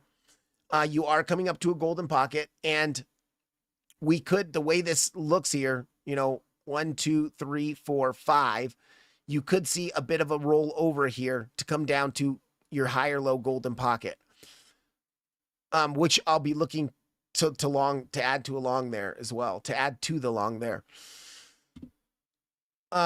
If we come down here and we bounce from the value area high, honestly, I would expect us to continue the grind to the upside. And I don't like it. Like, let's pull this channel here. As long as you're inside of this channel, you're likely to continue this grindy structure up. Now, if we're going to say that this is impulsive, you have to look at it's a motive wave. And there is one big problem here. You can see this first push up is a 3-wave move, not a 5-wave move. So any motive wave, 1, 2, 3, 4, 5. You have overlap between the highs here and the lows here. So you can't call it a traditional impulse. You would have to call it a contracting diagonal. You technically didn't hit the bottom of the channel, so that's good. But even so, in a contracting diagonal, you need this first move to be a 5-wave move, and it's clearly not a 5-wave move. So in that case, you would have to be looking at some sort of complex corrective move to overall make a lower high before potentially making another dip down. I'm not saying another new low, but I'm saying another dip down here. So we can look at taking some profit there. We can look at our naked weekly points of control within this range.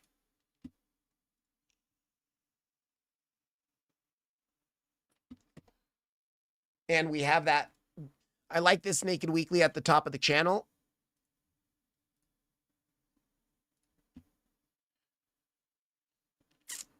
And then, actually, that's this week's naked weekly. We don't want to mark that out yet.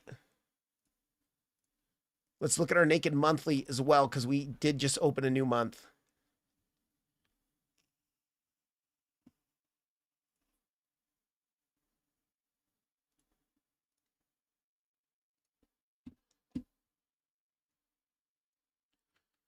Okay, and if we pull our golden pocket from the all-time high to our lows, and we look at our golden pocket, Actually, we'll look at both golden pocket 786. And then we want to make, because this is more than a 30% drop, guys, we are using the logarithmic chart, and this drop was, oh, actually it's not, it's only a 26% drop. Okay, so this is our fibs that we're looking at. So I see an important resistance right here, naked weekly point of control into your golden pocket at 5,025-ish. That would be a really nice potential scalp short for me if we break above this golden pocket. There's not much that's going to keep us from coming up here. You do have a couple, an order block in here. So, but that's, and then you have a fair value gap here. So if you break above this order block, you're going to get sucked up very quickly up to this resistance. It would also make sense if we trend in this grindy structure until we get up there, you could see a bigger breakdown from that. So at 5,025, actually, I'll set an alert there right now, and I'll try to let you guys know in the Telegram if we get that short. Speaking of that, I've been live for a while, and I forgot to mention this. I just want to take a second to shout out the partners of the channel, guys. So the main partner of the channel is BYDFI. They are a VPN and KYC free exchange. All you need is an email and a password to sign up. If you do sign up using my affiliate link in the description below, you'll get a minimum of 20% discounts on trading fees, and you can actually earn up to 40% discounts on trading fees. They're offering up to $8,100 in futures trading bonuses, and we're trading the futures markets anyways, so you're just earning extra rewards based off the volume you trade within there. And then they are offering some of the best initial deposit bonuses in the entire industry.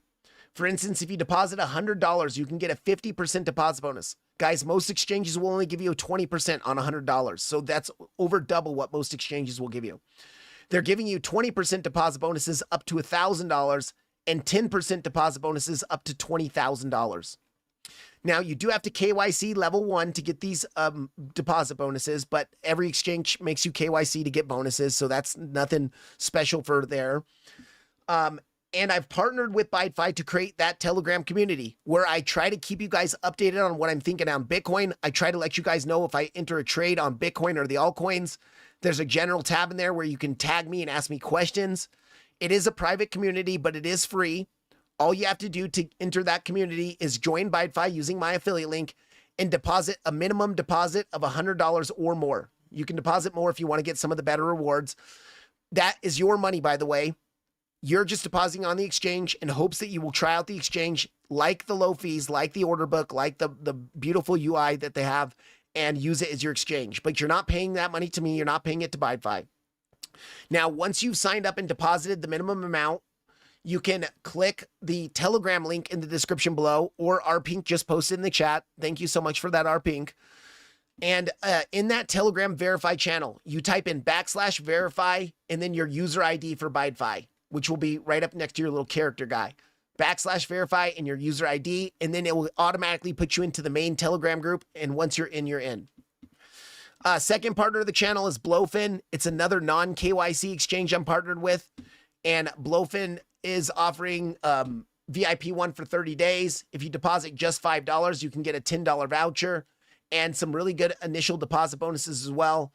You can see 10% deposit bonus on $10,000 and a 20% deposit bonus on $100.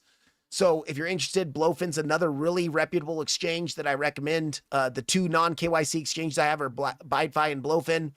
I have two KYC exchanges being MEXC and Bybit. Bybit's offering up to $30,000 in futures trading bonuses, and MEXC is offering a 10% initial deposit bonus up to $1,000. And then lastly, we have NAMI Trading, which is this momentum and money flow indicator that Brent asked about earlier in the live stream. This is what I use for my confirmations on all my trades. So as we're coming down to a level of support or up to a level of resistance, I'm looking to see if we have confirmation to enter the trade. I'm not blindly entering a trade at a certain level just because I hope it's going to play out.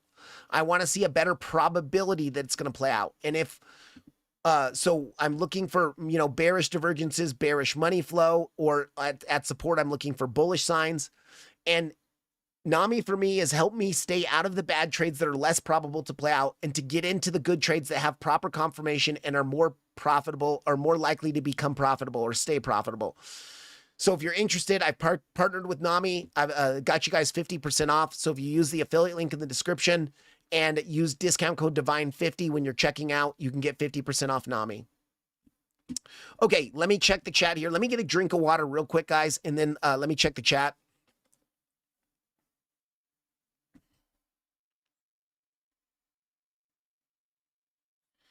All right.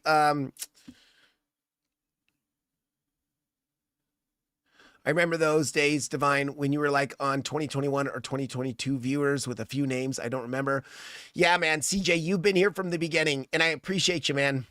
I always appreciate the input you have on the live stream as well, because you do. You're awesome, man. I appreciate you being here. Let's see. Shiatanya Portalana. Sorry if I butchered that name, but hi to you as well, man, and thank you so much for being here. Okay, you said never. It would definitely happen now. Yeah. So when someone says, like, even on Jason Casper's live stream a couple months ago, I got so much shit saying that we were likely to take out the $74,000 lows. And that was the same live stream that Jason was talking about. We were talking more macro, and everyone was so bullish because we were pumping like crazy. It was in this area right here. Everyone was so bullish. Oh, new all-time highs are coming. We held the value area low. New all-time highs are coming. I said, guys, this is likely to be a corrective range before taking out 74,000. And we were actually watching the POC for the rejection. And I got so much flack saying, no, that was a major low, super cycle, blah, blah. And there was a chance. The bulls had a chance to, really impulse up and continue here. But based off the larger A, B, C, I was looking for the 74 lows to get taken out and really to come down at least to that $70,000 golden pocket, $70,000 to $68,000 golden pocket. And when people say, oh, it can't go, can't go below $50,000, there's always probabilities. And we know when when crypto in general moves, it moves aggressively, like by multitudes more than the traditional markets move. So, never say never with it, but I am looking at that 58K as a very strong support level. Like, I really do think we are going to get at least a good long opportunity if we do something like this and then come down there, even if it's going to be a lower high before creating another lower low. I do think we are going to get a good swing long position from this area. And I will be looking to get in on that swing long position. Now, speaking of the macro, guys, we had this is our multi-cycle pitchfork, right? And we had two major theories here on Bitcoin for this bull cycle. That, first off, we ended our 5-wave impulse to the upside. Not that one. Let's see here. Where's it at?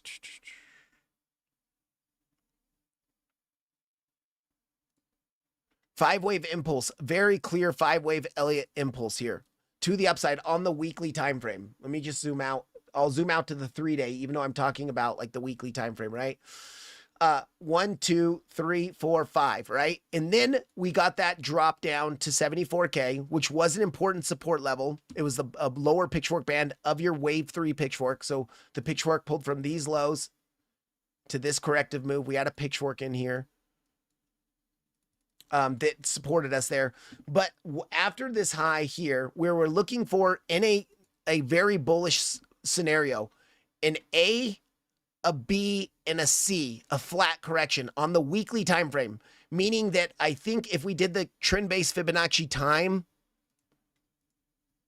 you want it to come at least to the you want it to surpass your low being made after the 382, which was in November. But we really wanted, like, I still think the 618 is our level, like towards the end of May, right? May 22nd or so, around the end of May, could be a very nice low where then we start to really push up here. But if we're looking at an A wave here, which this did look impulsive, we're looking at a double zigzag and a B wave. Where are your B flat targets? Between the 1.236 and the 1.382. And that 1.382 aligned very nicely with our midline of our multi-cycle pitchfork that was so well respected. Rejected lower band, flipped the lower band. Came up to the midline, that was your 2024 all-time high, dropped to backtest the lower band again. Bounced from the lower band, tried to break above the midline this time, but you formed that distribution range above the band, you dumped below it.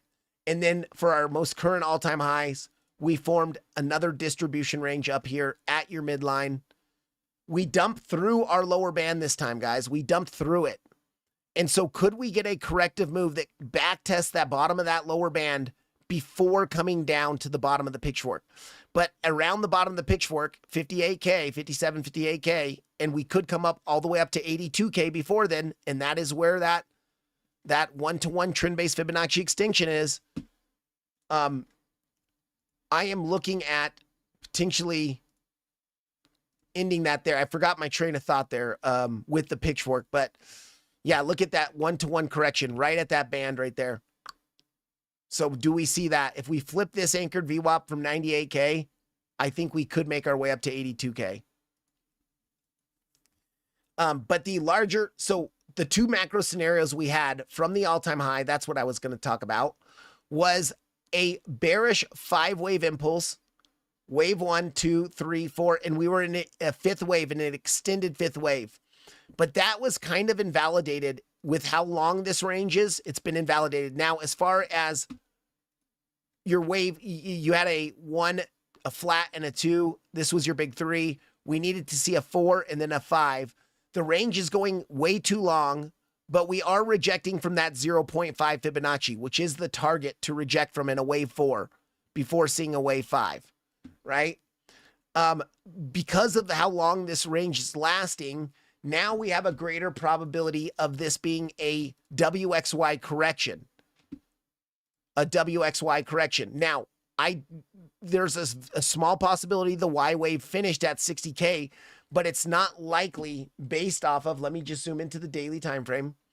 So based off of the fact that you saw a pretty nice 3-wave corrective move here, and you kind of, you know, this was a flat correction in that corrective move, a nice 3-wave corrective move here in your X. Now your Y wave, it's pretty much straight down here. You have a week of a little bit of a sideways range in here, which was a running flat, which we were looking to short, and then you drop.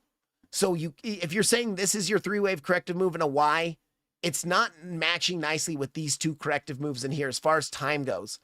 So we said it's more likely that the Y wave is not done yet, that the Y wave is going to be a move like this, or you could even see a move up to your golden pocket before dropping down to take out your 60K lows. So if we're pulling a golden pocket from our 98K highs down to our 60K lows,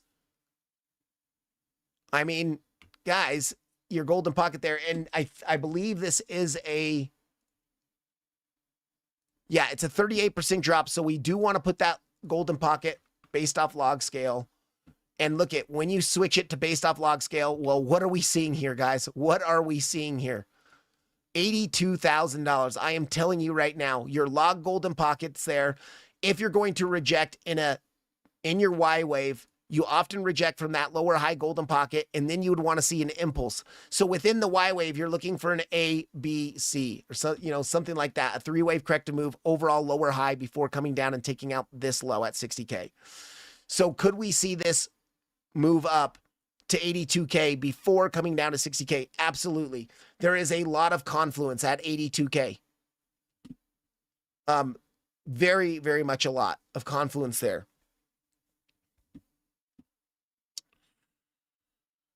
Pumping now. Okay, I'm sorry, guys. I am going to go on to the lower time frames. Let me just come up here.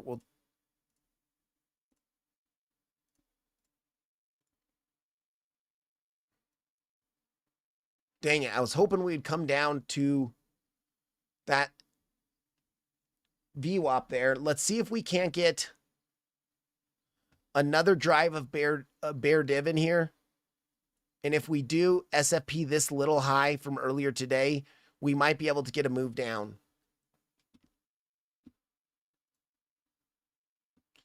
How does Ethereum look?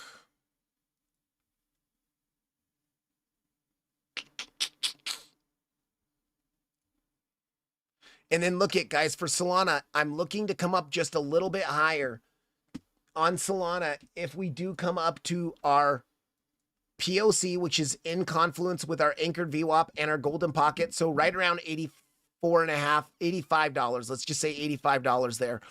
A potential scalp short opportunity from 85 to come down to 80. Seeing that overall three-wave corrective move, right? Now, in order for this to play out, I would want to see bear divs on some of the lower time frames, like the 1 hour and lower. So NAMI is showing currently some bear divs. Market Cipher is not yet on the 1 hour. Let's go to the 30-minute time frame. Potential, yeah, so nice bear divs on the 30-minute. And we would make another drive if we come up here. 15-minute is really what we want to pay attention to. So 15-minute, we already... Well, no, we haven't yet. So if we take out that high, we would see bear divs on the 15-minute. Money flow topping out on Market Cipher and bear divs on money flow on NAMI. That's that great setup that I look for. And then, of course, you could zoom into like the 5-minute and everything as well. And this is buying exhaustion, guys. We're starting to see that buying exhaustion come in here. So what we want to see is as this buying exhaustion is forming... Let me fix that. Boom.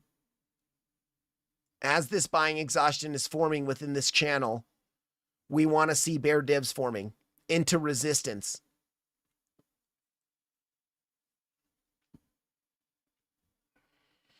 Wander 5813, thank you so much for the comment, man. And yes, thank you so much to all the mods as well. I appreciate all of you guys more than you know. Yeah, Gab G, we're waiting for a setup. I mean, you can't long right now. 15 minutes, a good time frame to look for scalp trades. Agarthus, Arthas, Salvatore. It's a good time to look for scalp trades. Now, if you're looking for bigger support levels and like a day trade to a swing trade, I would say the 1 hour and the 4 hour are really good to look for those divergences.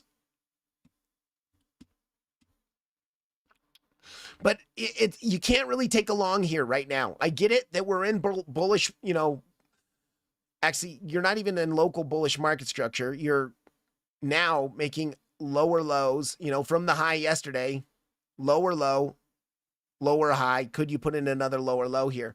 Now, Bitcoin is ranging completely sideways within this range. A lot of the altcoins are seeing what looks like could be a more zigzag, sharp corrective move. So for me right now, the only thing I would be interested in on Bitcoin is we could look for an SFP of this high from just earlier today. Here. And the reason why is because we are seeing bearish CVD divergences here. Look at very nice bearish CVD divergences. It's not bearish absorption, which would be better, but it is bearish CVD divergences. And, we have bear divs on the 4 hour and under from yesterday's highs. Bear divs on the 4 hour under. Do you not see a bottom formed higher than the rest? Are you talking about for Bitcoin? How is a failed rejection from 72.4? A failed rejection from 72.4? Okay, let's see.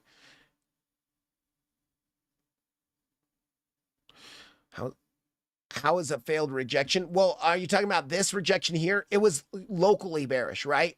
Like scalp trade. You get the SFP here, you fall below, you hit the weekly, you SFP'd this high, you fall below. But that's looking at bearish scalp trade. So I did short this yesterday, but I'm also long from longer, and I do think we are going to continue higher overall. So I would say my medium time frame bias is bullish, right? To come up to like 74, 76, 78, even 82K. But on the lower time frames, we are seeing some bearish CVD divergences and some bearish divs. So it's likely that this range could extend a bit. So we trade this range, right? We have a clear established range now for 2 days since Tuesday. So this is our clearly established range. Now, I don't like how we're trying to break out of the value area high here. And you did hold the POC very clearly. So at least now you're looking to take out this local high or maybe even the range highs. Okay, let's see here. The 1 minute just flashed a scalp long signal. Okay, across of the 21 and 200 EMA. Yeah, then let's look here at whether we get a confirmed swing failure pattern here or not. I still do think we could come down to the VWAP. I meant 0.5. Okay, 72.5. Yeah, okay. 4 hour looks like it closed an indecision doji and the bulls are taking advantage. Well, right now, locally, Crypto Clown World, we do have to give the advantage to the bulls because twice now we've back tested the value area low, our macro value area low of that 2 month long range, and it's holding. Every time we come down there, we're seeing buyers step in. Like if we go on to the 4 hour. So let me delete this real quick. We'll go into the 4 hour and you can see it's only wicks below the value area high. Let's get that range on the chart.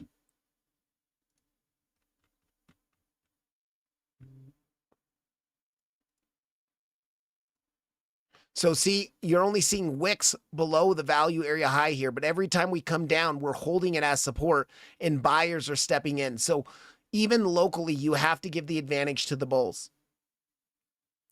And that means that we could just continue. The range could be done. This range could be done. We could break out because our money flow looks really bearish. Even though we're seeing bear divs potentially, your money flow looks very strong on both NAMI and Market Cipher B. So yes, there is a potential of continuation. What I would say is let's watch for, because if we do SFP yesterday's high, which someone asked about earlier in the live stream, it is still a possibility to take that trade. You would create a third drive of bear divs on the 4 hour.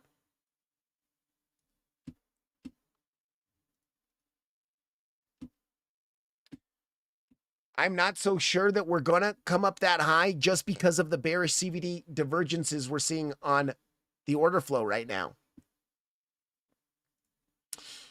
Let me make sure on Solana I have an alert set. Oh, come on.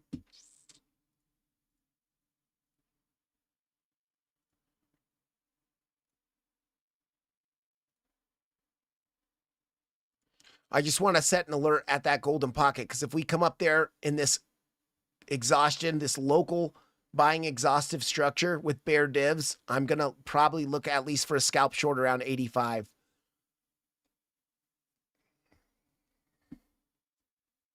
Yes, you're right, Serpent God. We are holding the value area or the POC of this little range, right? Of this 15-minute range.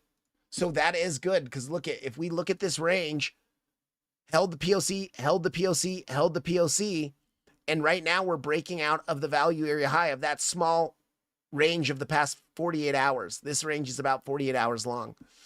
So that tells me that we're likely to at least, well, I think we're at least likely to take out this high from earlier today. But if we can, we might see a taking out of the range highs. And then if you continue back in the range, if you fall back inside the range, I would expect to move down to value area low again, which would be the back test of the larger value area high for a third time.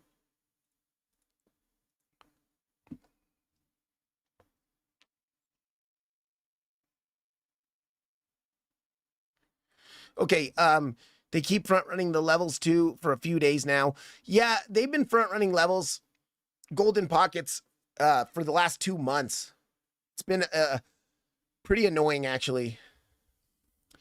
Fruit Miss, what's up, man? Welcome in. Summary of ETH. Yes, on Ethereum. So I got, let me make sure there's an alert set here on this guy. And on Ethereum, we're breaking out of the pitchfork band. So there's 2 pitchforks I'm watching on Ethereum, Fruit Miss. We have our local bullish pitchfork of the past 2 months. Yesterday, we rejected the upper band of that pitchfork.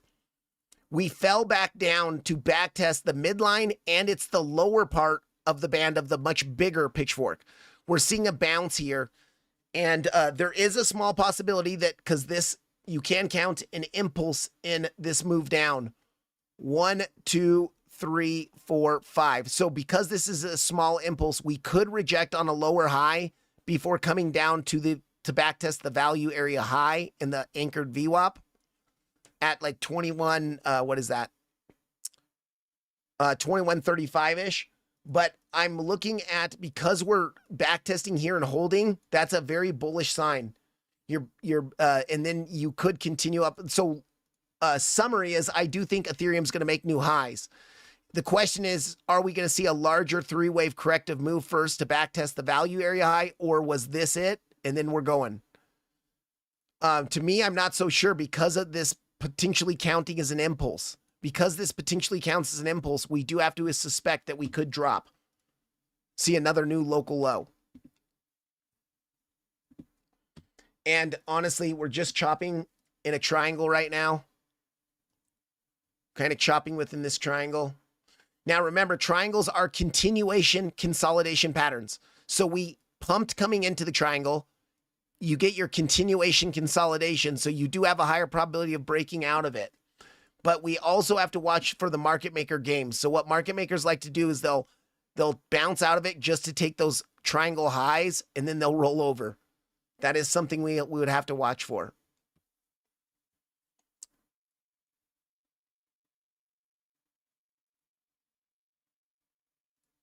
We are hitting the golden pocket as well, which is where you would expect to see a rejection.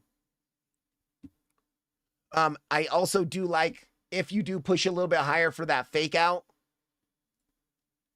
seeing a fake out of this triangle into the SFP into the 786 and then roll over.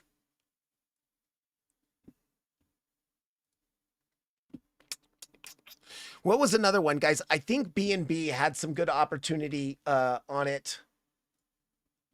Where was it? Okay.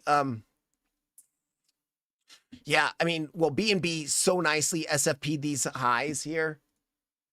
We SFP'd these highs and we're dropping, but we're kind of in process of backtesting the value area low. I am concerned here on BNB of a kind of a head and shoulders. Now, remember, a head and shoulders is a topping reversal pattern. So you kind of got your left shoulder here, your head here. If we do reject here and start to lose the value area low, that is when we could see an aggressive dump. And remember, these bottoms here, it's a double bottom. And so you generally don't leave that liquidity. And if we come down to 555, I'm looking for swing longs here.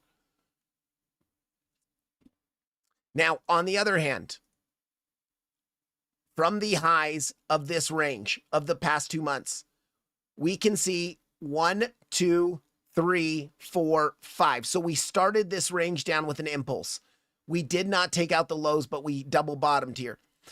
If we do see a three-wave corrective move up to the value area high, you have very important liquidity sitting up there. You have your 702 golden pocket, and you have your value area high. And that 0.7 is important for a WXY correction. So that's an area that I'm watching up there. But because this was impulsive here, it is likely that we make a lower high before making one more low. And with this here, if this was it and we're going to see a pullback, then you would expect that head and shoulders to break down. I would probably be looking at coming down to your golden pocket 786. Let's see if there's any points of control down there.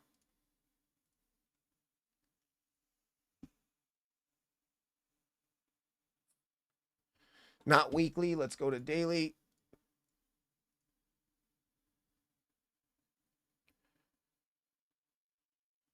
Come on. Yeah, okay. So you have a daily naked point of control. 586.5-ish. And I just want to check our daily time frame. Do we have, okay, the daily is a little bit lower than that. Man, not a lot of good confluence down here for support levels. What I'm concerned about though, guys, is if we look at this range for the past 2 months, Let me just hide this volume profile for a second. I don't like how this looks like a 3-wave corrective move. And then you start with an impulse here. So because you have a 3-wave corrective move followed by an impulse and you didn't take out the lows. Now, if you would have kept impulsing down here and took out the lows and bounced here, you might see a big move up. But because we didn't take out the lows, we could be seeing impulse, lower high, and then you could continue down here. And it would be just a larger sideways corrective move, but you would expect to come down to take out those double bottoms.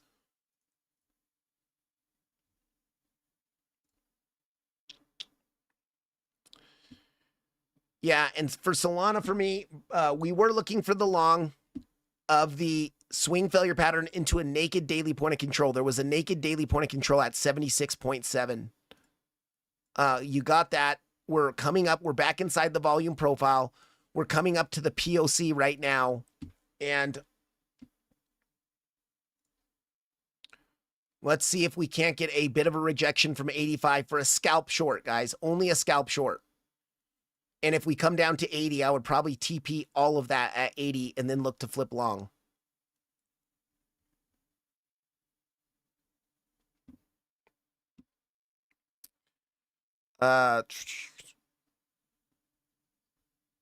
Okay, what did you see?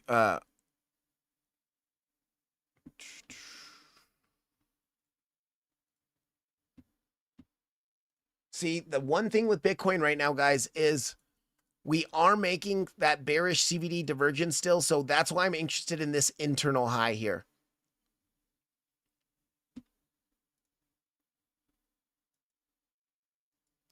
And gosh, but we are seeing a lot of long stepping in, pretty much from the lows of today, not last night's lows. Last night's lows were the lows of this 15-minute range, but you did make slightly a higher low earlier today, and we're just forming that aggressive bearish CVD divergence here. I really do want to get into a trade on stream, but I'm not going to force anything. Okay, we'll look at, I know Time Attack loves Chainlink. Okay, so here's the big thing for Chainlink, guys. We've been in this range for 2 months as well.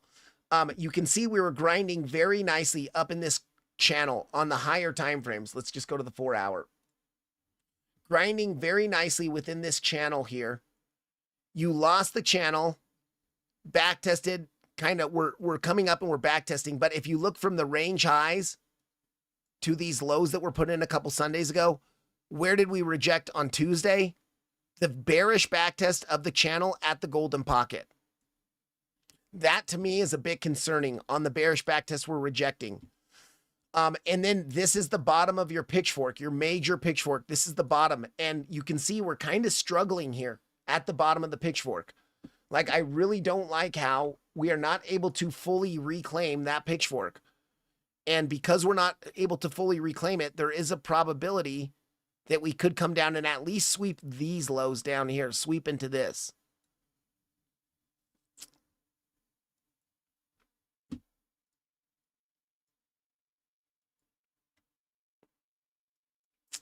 And then if we look at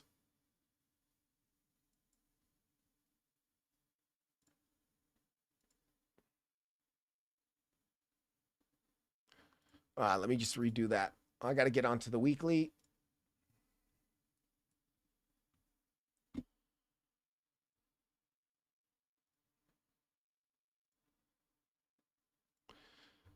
I like that 1.236 down there at 698, pretty much $7. It's your your major range point of control. It is also the point of control of this. This was an accumulation range on the weekly before seeing expansion, but it's also your ABC, one of your ABC correction targets. So if you're getting an ABC coming down there, and then you can get some of a move up. So if we are having trouble getting back inside of the pitchfork. So if we continue to kind of chop here for a bit and reject, I would expect to move down to $7. But at $7, I will be buying, actually, you know, yeah, around $7, I'll be buying some more spot Chainlink. And then we can look at this upper range. We do have to watch for the back test of the value area low, the bearish back test of the value area low. So let me just throw this, and I would even pull this back to here. Okay, so this bearish back test of the value area low would be right around this upper pitchfork band. Excuse me, upper limit of the lower band at 1182-ish. So there's two things that we're looking at here on Chainlink. If we can break back inside the pitchfork and start to actually close like a weekly candle back inside of it, because we've been chopping in and around it, but we haven't had any candle closes yet. So if we can get back above and start to close back inside the pitchfork, then I would expect potentially a move up to that 11.8, where the bearish backtest of the value area low and the upper limit of the lower pitchfork band is. If not, I do think that you're going to roll over first and come down here.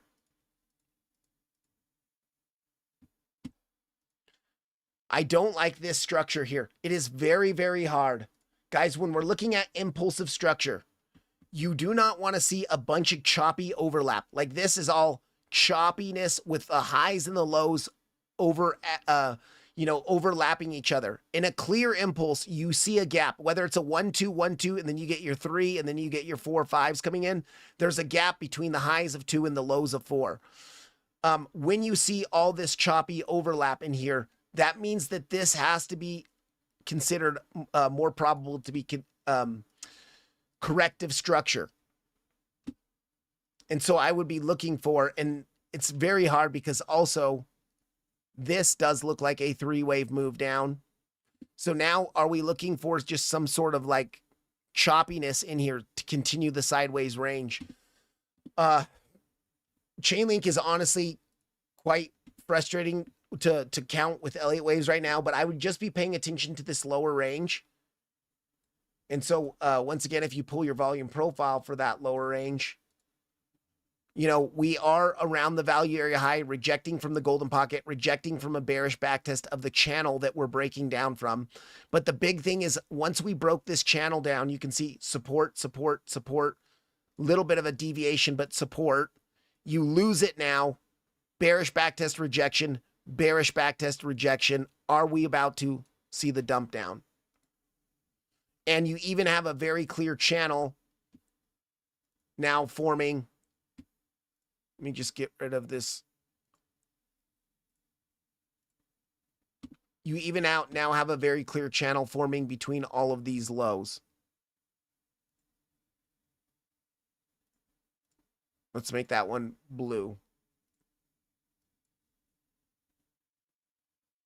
What's more important is these lows, the bottom of the channel, so we can even just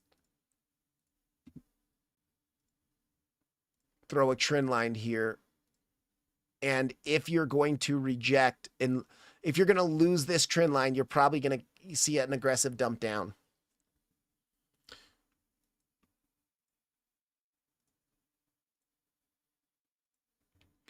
I would personally be watching this golden pocket at like 9:13 to 9:15.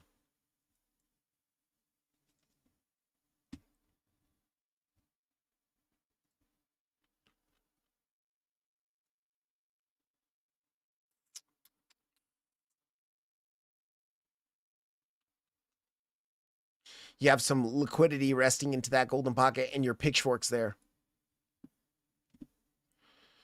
Okay, let me check Bitcoin real quick, then we'll go look at Doge for a second. So yeah, I have alerts set, guys. If we come up to this high, that's what I want to see. I want to see us at least take out that high. Now, we have to be very careful because we could keep impulsing up to take out this high as well, or keep pushing up. And the reason why is because we bounced from our 15-minute POC.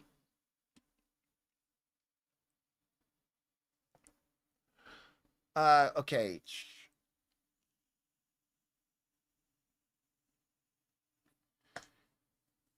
Yeah, Caesar Coco, Chainlink, it's very systematic. It's very technical too. Crypto Shot 256, welcome in, my friend. And Caesar Co. and Tony and Liam, welcome in, everybody. Oh, S&P. I'm sorry, I forgot about the S&P. You asked about that at the very beginning of the stream.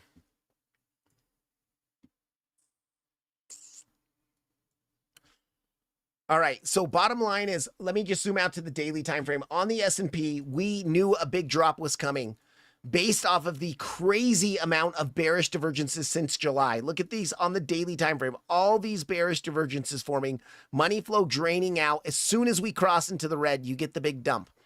Now, last week, we were talking about this aggressive channel that was forming here. If you break it, you expect to push up pretty much to take out most of the liquidity within that trail. We did front run the midline of the pitchfork. So could we be seeing, and did we get any, I guess Nami did give you some bull divs down here on the daily.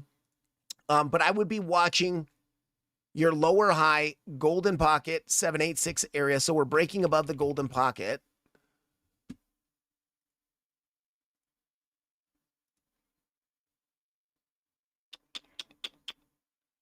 And let me check our naked weeklies because that's going to be more important.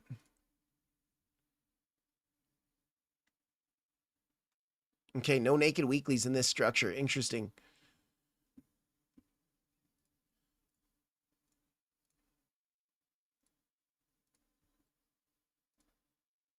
So wherever that naked daily is, it's going to be around the 786. Yeah, I don't like the confluence here so much, but 69.19, I would be paying attention to 69.19 for a potential rejection. Very locally, look at, you broke above the golden pocket, you're flipping it to support, so you are likely to continue this uptrend.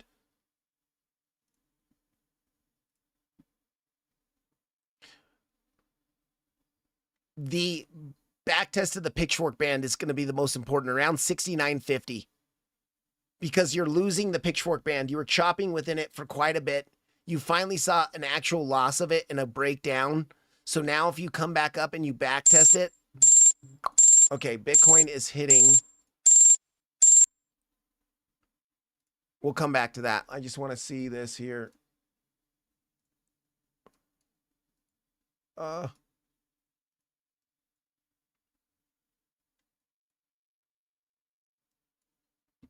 Continuing to push. Money flow looks pretty strong.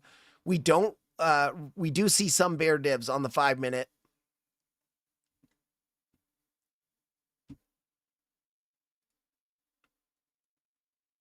All right, this last little bit, look at how open interest is dropping. So we are seeing some some short positions getting stopped out because they took those highs. So we probably had some shorts coming in within this range.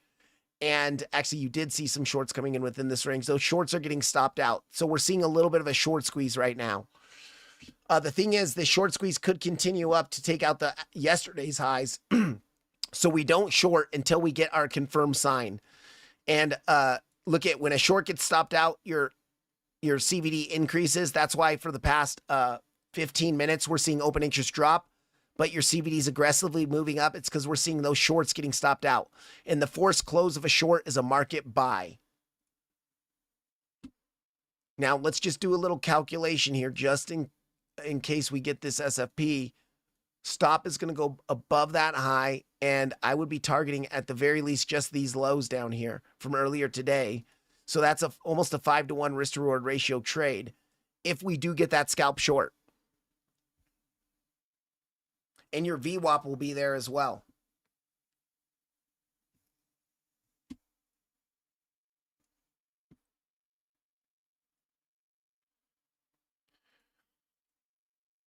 Okay, so guys, you are using, you can pretty much 4x long your whole account. And if you get stopped out, you're only going to lose 1% because you got a 0.25% stop loss. Now, I would wait for the 5-minute candle to close, so another minute here, and you might have to adjust your position here based off what happens. But we could see, we do have 5-minute bear divs. Do we have 12-minute? That's what I would, yeah, we do have some. Not really. They're more like equal highs here.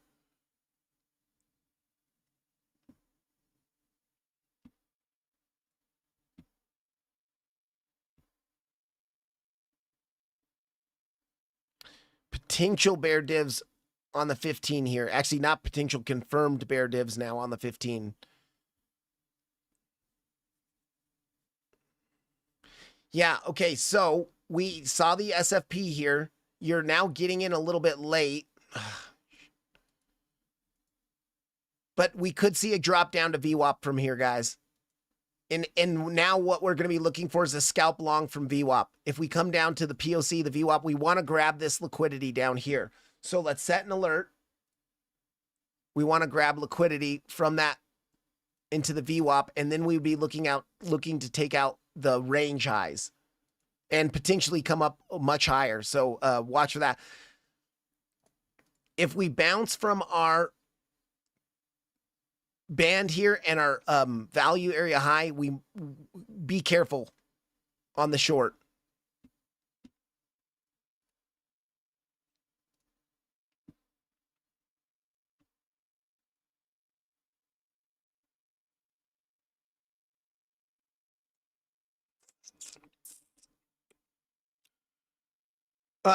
Where do you put your stop loss on an SFP? You put it above the wick high. So see, anytime you see a swing failure pattern, you pierce above the liquidity level. As soon as you drop below it, or as soon as you close a 1 minute or 5 minute candle below it, you enter long. So let's just say we enter long or short, excuse me, right here. Your stop always goes above that wick. And then you're targeting, I would just be targeting the range lows of this small range, this kind of, 2 hours of price action here. So we just got the liquidity grab. We were looking for the short during the entire stream. If we do, now be careful, because if we bounce here, we could probably continue up to take out this high. But if you start to lose this value area high, then I would expect to move down to that POC again to take out these semi-equal lows in here and hit your VWAP. And we might probably see a good scalp from the VWAP.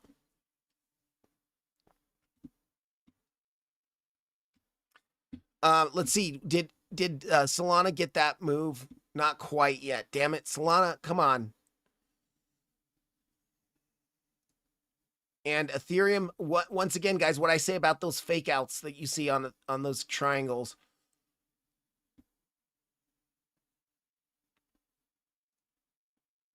Okay, you are starting to see a bit of a bounce. So if you are short on this, just be cautious, be in defense mode.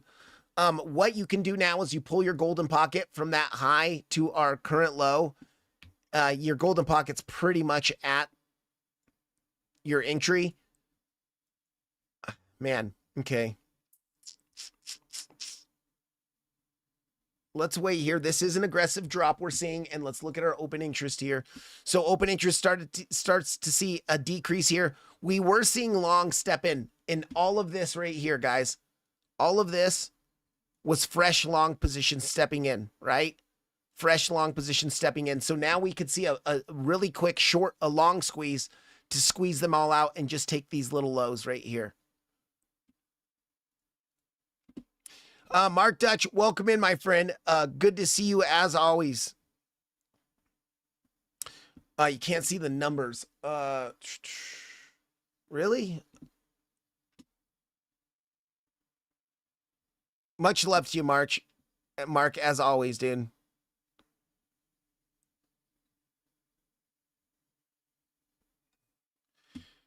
Nice bounce. Okay, be cautious on this short trade, guys. Be cautious because we are seeing a nice bounce from this value area high. And this is just of our 15-minute range over the past 48 hours, right? It's from Tuesday's highs. We're in a sideways range. So break above the value area high. If you back test it and you bounce here, then you expect to take out the local high. Let's see if we get, you still could drop. It could be just a little bit of people entering. And the reason why we were looking for shorts is because the bearish CVD divergences that we're seeing. Pretty aggressive bearish CVD divergences here. Not absorption because you have lower open interest, but Aggressive bearish CVD divergences.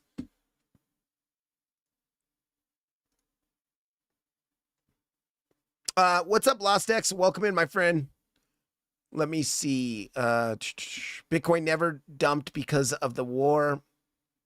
We hit 60K 3 weeks before the war. No, I know Bitcoin didn't dump to 60K because of the war, but we did just pump on the end of a war. Yeah, I don't even know if it's the end, to be honest. I have serious doubts about this being the end. Hold on, guys. I got to blow my nose. Let me mute real quick.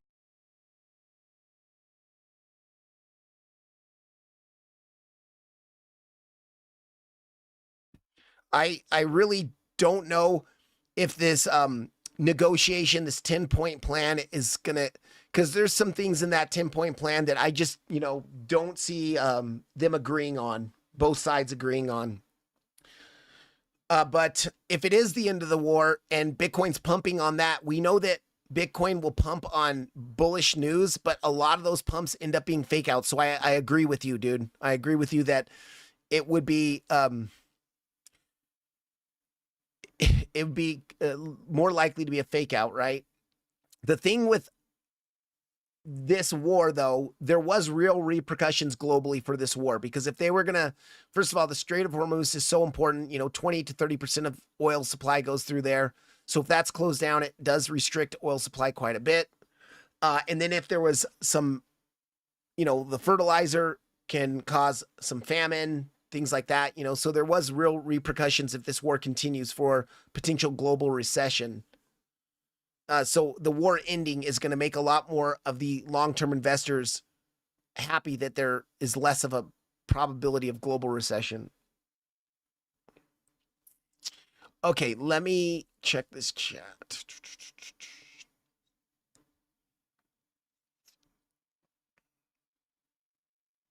Yeah, if you set it, I stream in 1080p. So if you set it to 1080p, you should be able to see them pretty good here. At 73, you see so much liquidity. Well, I mean, obviously that was Tuesday's high. So let's just go to our Model 2 here.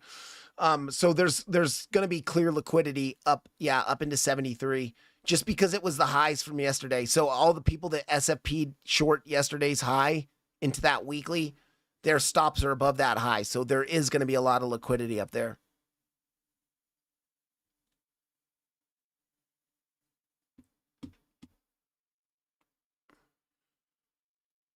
All right, I want to see us lose this value area high, and it's coming in at 72,205 on Coinbase.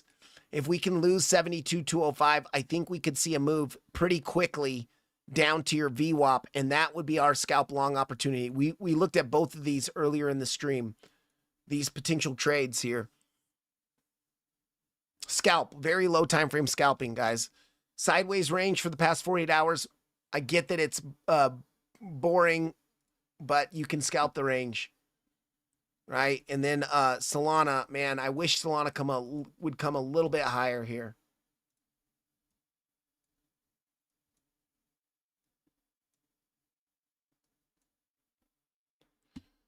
On Solana at $85, we have our anchored VWAP, our POC, and a golden pocket. Now we're finding a little bit of resistance before then, just because it is your value area high of this 15-minute range.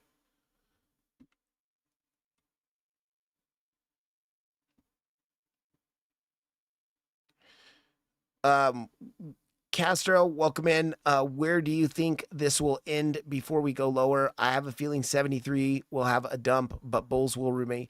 I think it's probable now, based off of what we're seeing from the weekend lows 2 Sundays ago. I think we could even make it up past 76. Because if this is all, and I know this looks like a really overlappy, choppy corrective structure rather than an impulsive structure, but when you zoom out to the daily time frame, it does look like from those weekend lows a couple weeks ago, we could be in a wave 1, wave 2, wave 3, then 4, and then 5. Now, you want, generally, if we're looking at that bigger corrective move, you want to take out those range highs. So And we are breaking out of the value area high and holding it on the back test. That's the important part.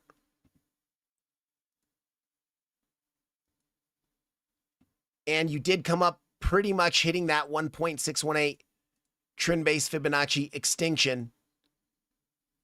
If you pull it from this low to this high to this low. So that's your wave 3 target is pretty much right there. 73,000. We front ran it just a little bit, but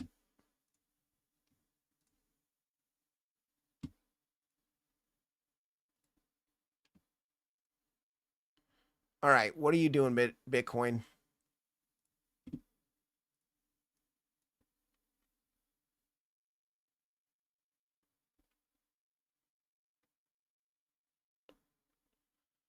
Let's see if we can't get that drop.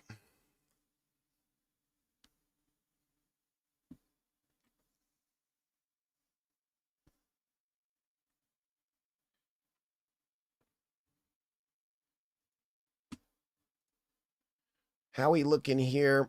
Okay. Continuing to see a bit of a long squeeze to the downside. Yep, breaking now. Come on, let's see if we can start to close a 5-minute candle below the value area high. If we can, I think we're going to see a quick move down to VWAP. A pretty quick move, you know, maybe an hour or so.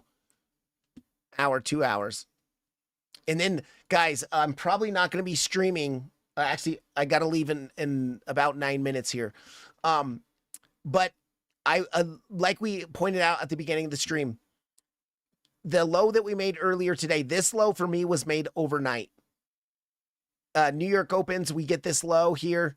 I would be looking for a potential bounce again, but you want to grab the liquidity of that low first and bounce from the VWAP, and then we could look for the long. And then if we do, I would look to take out yesterday's highs. But we're pretty much just playing this range for now. Today, like intraday time frame, we're playing this range for scalps. And then on the bigger range, we're playing the range of the last 2 days. The probability for this range to break up is greater. So that's why we're looking for longs at supports, because we want this range to break up.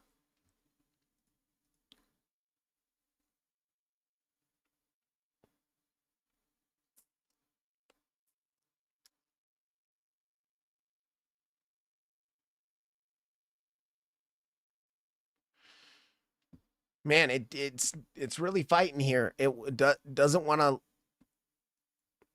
close any candles below. Let's try to get down there. Yeah, 58K for me. Wander 5813. I think 58K. Man, if I hope we get down to 58K. It would be a great spot buy for me.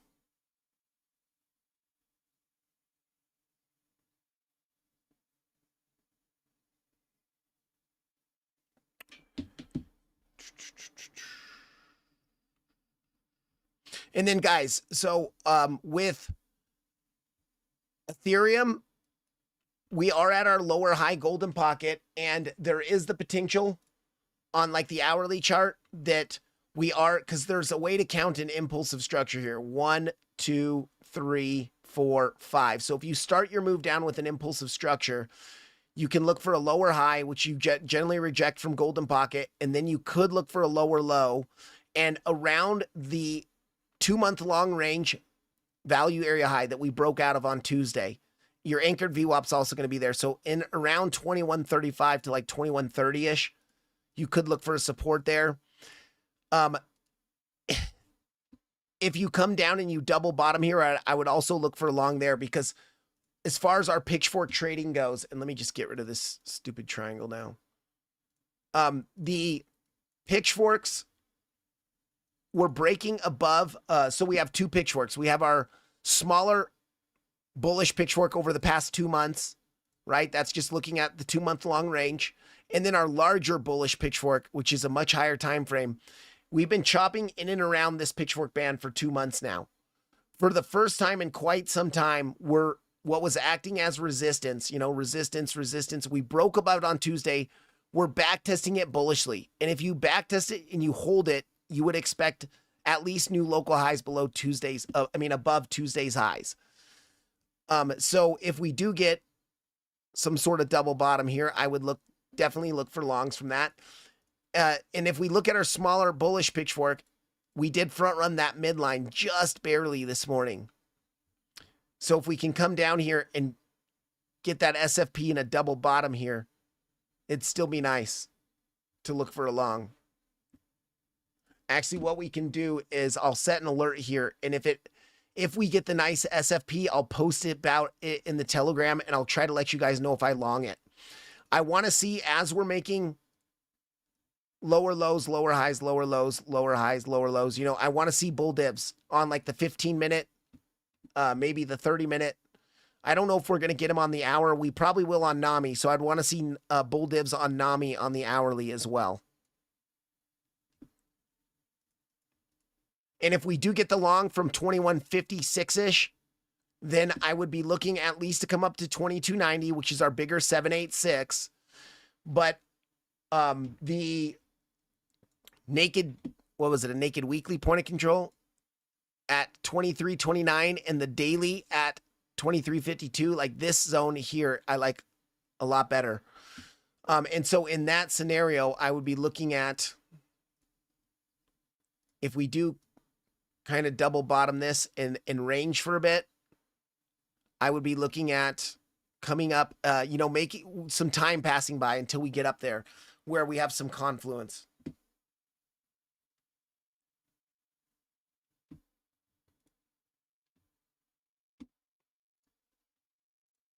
Bitcoin's not going to lose it, is it? Be careful with the short, guys, because it looks like we're trying to bounce.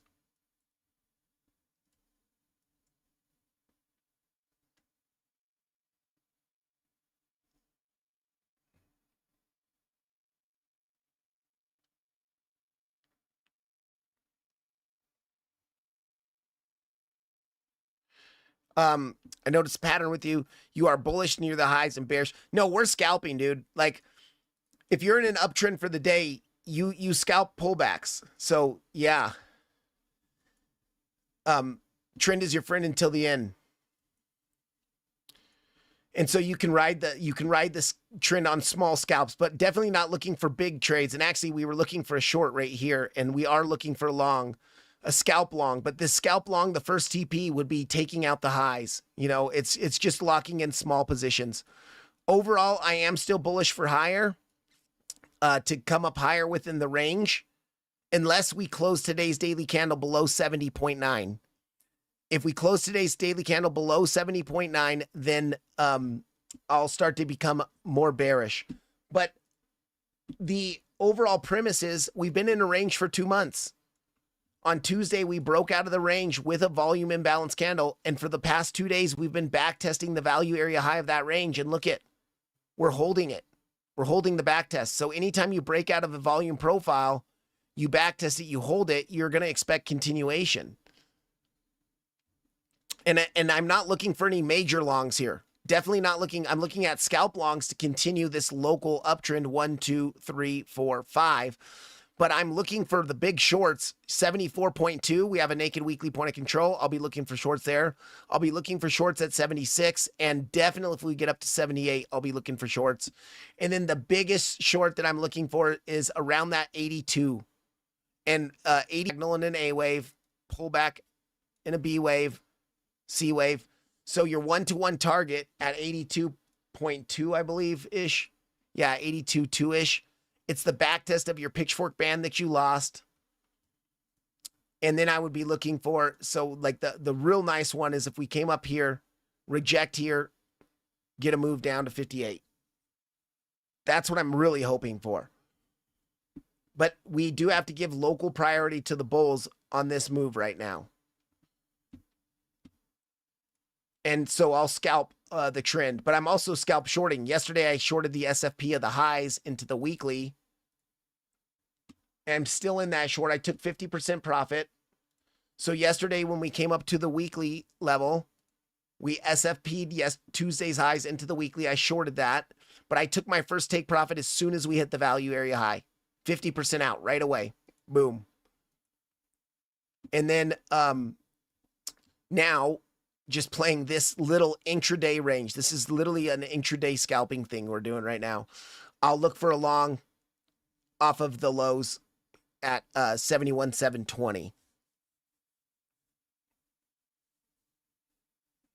Is there peace talks going on right now? Peace talks make market close bullish on Friday, and then shit goes south on the weekend.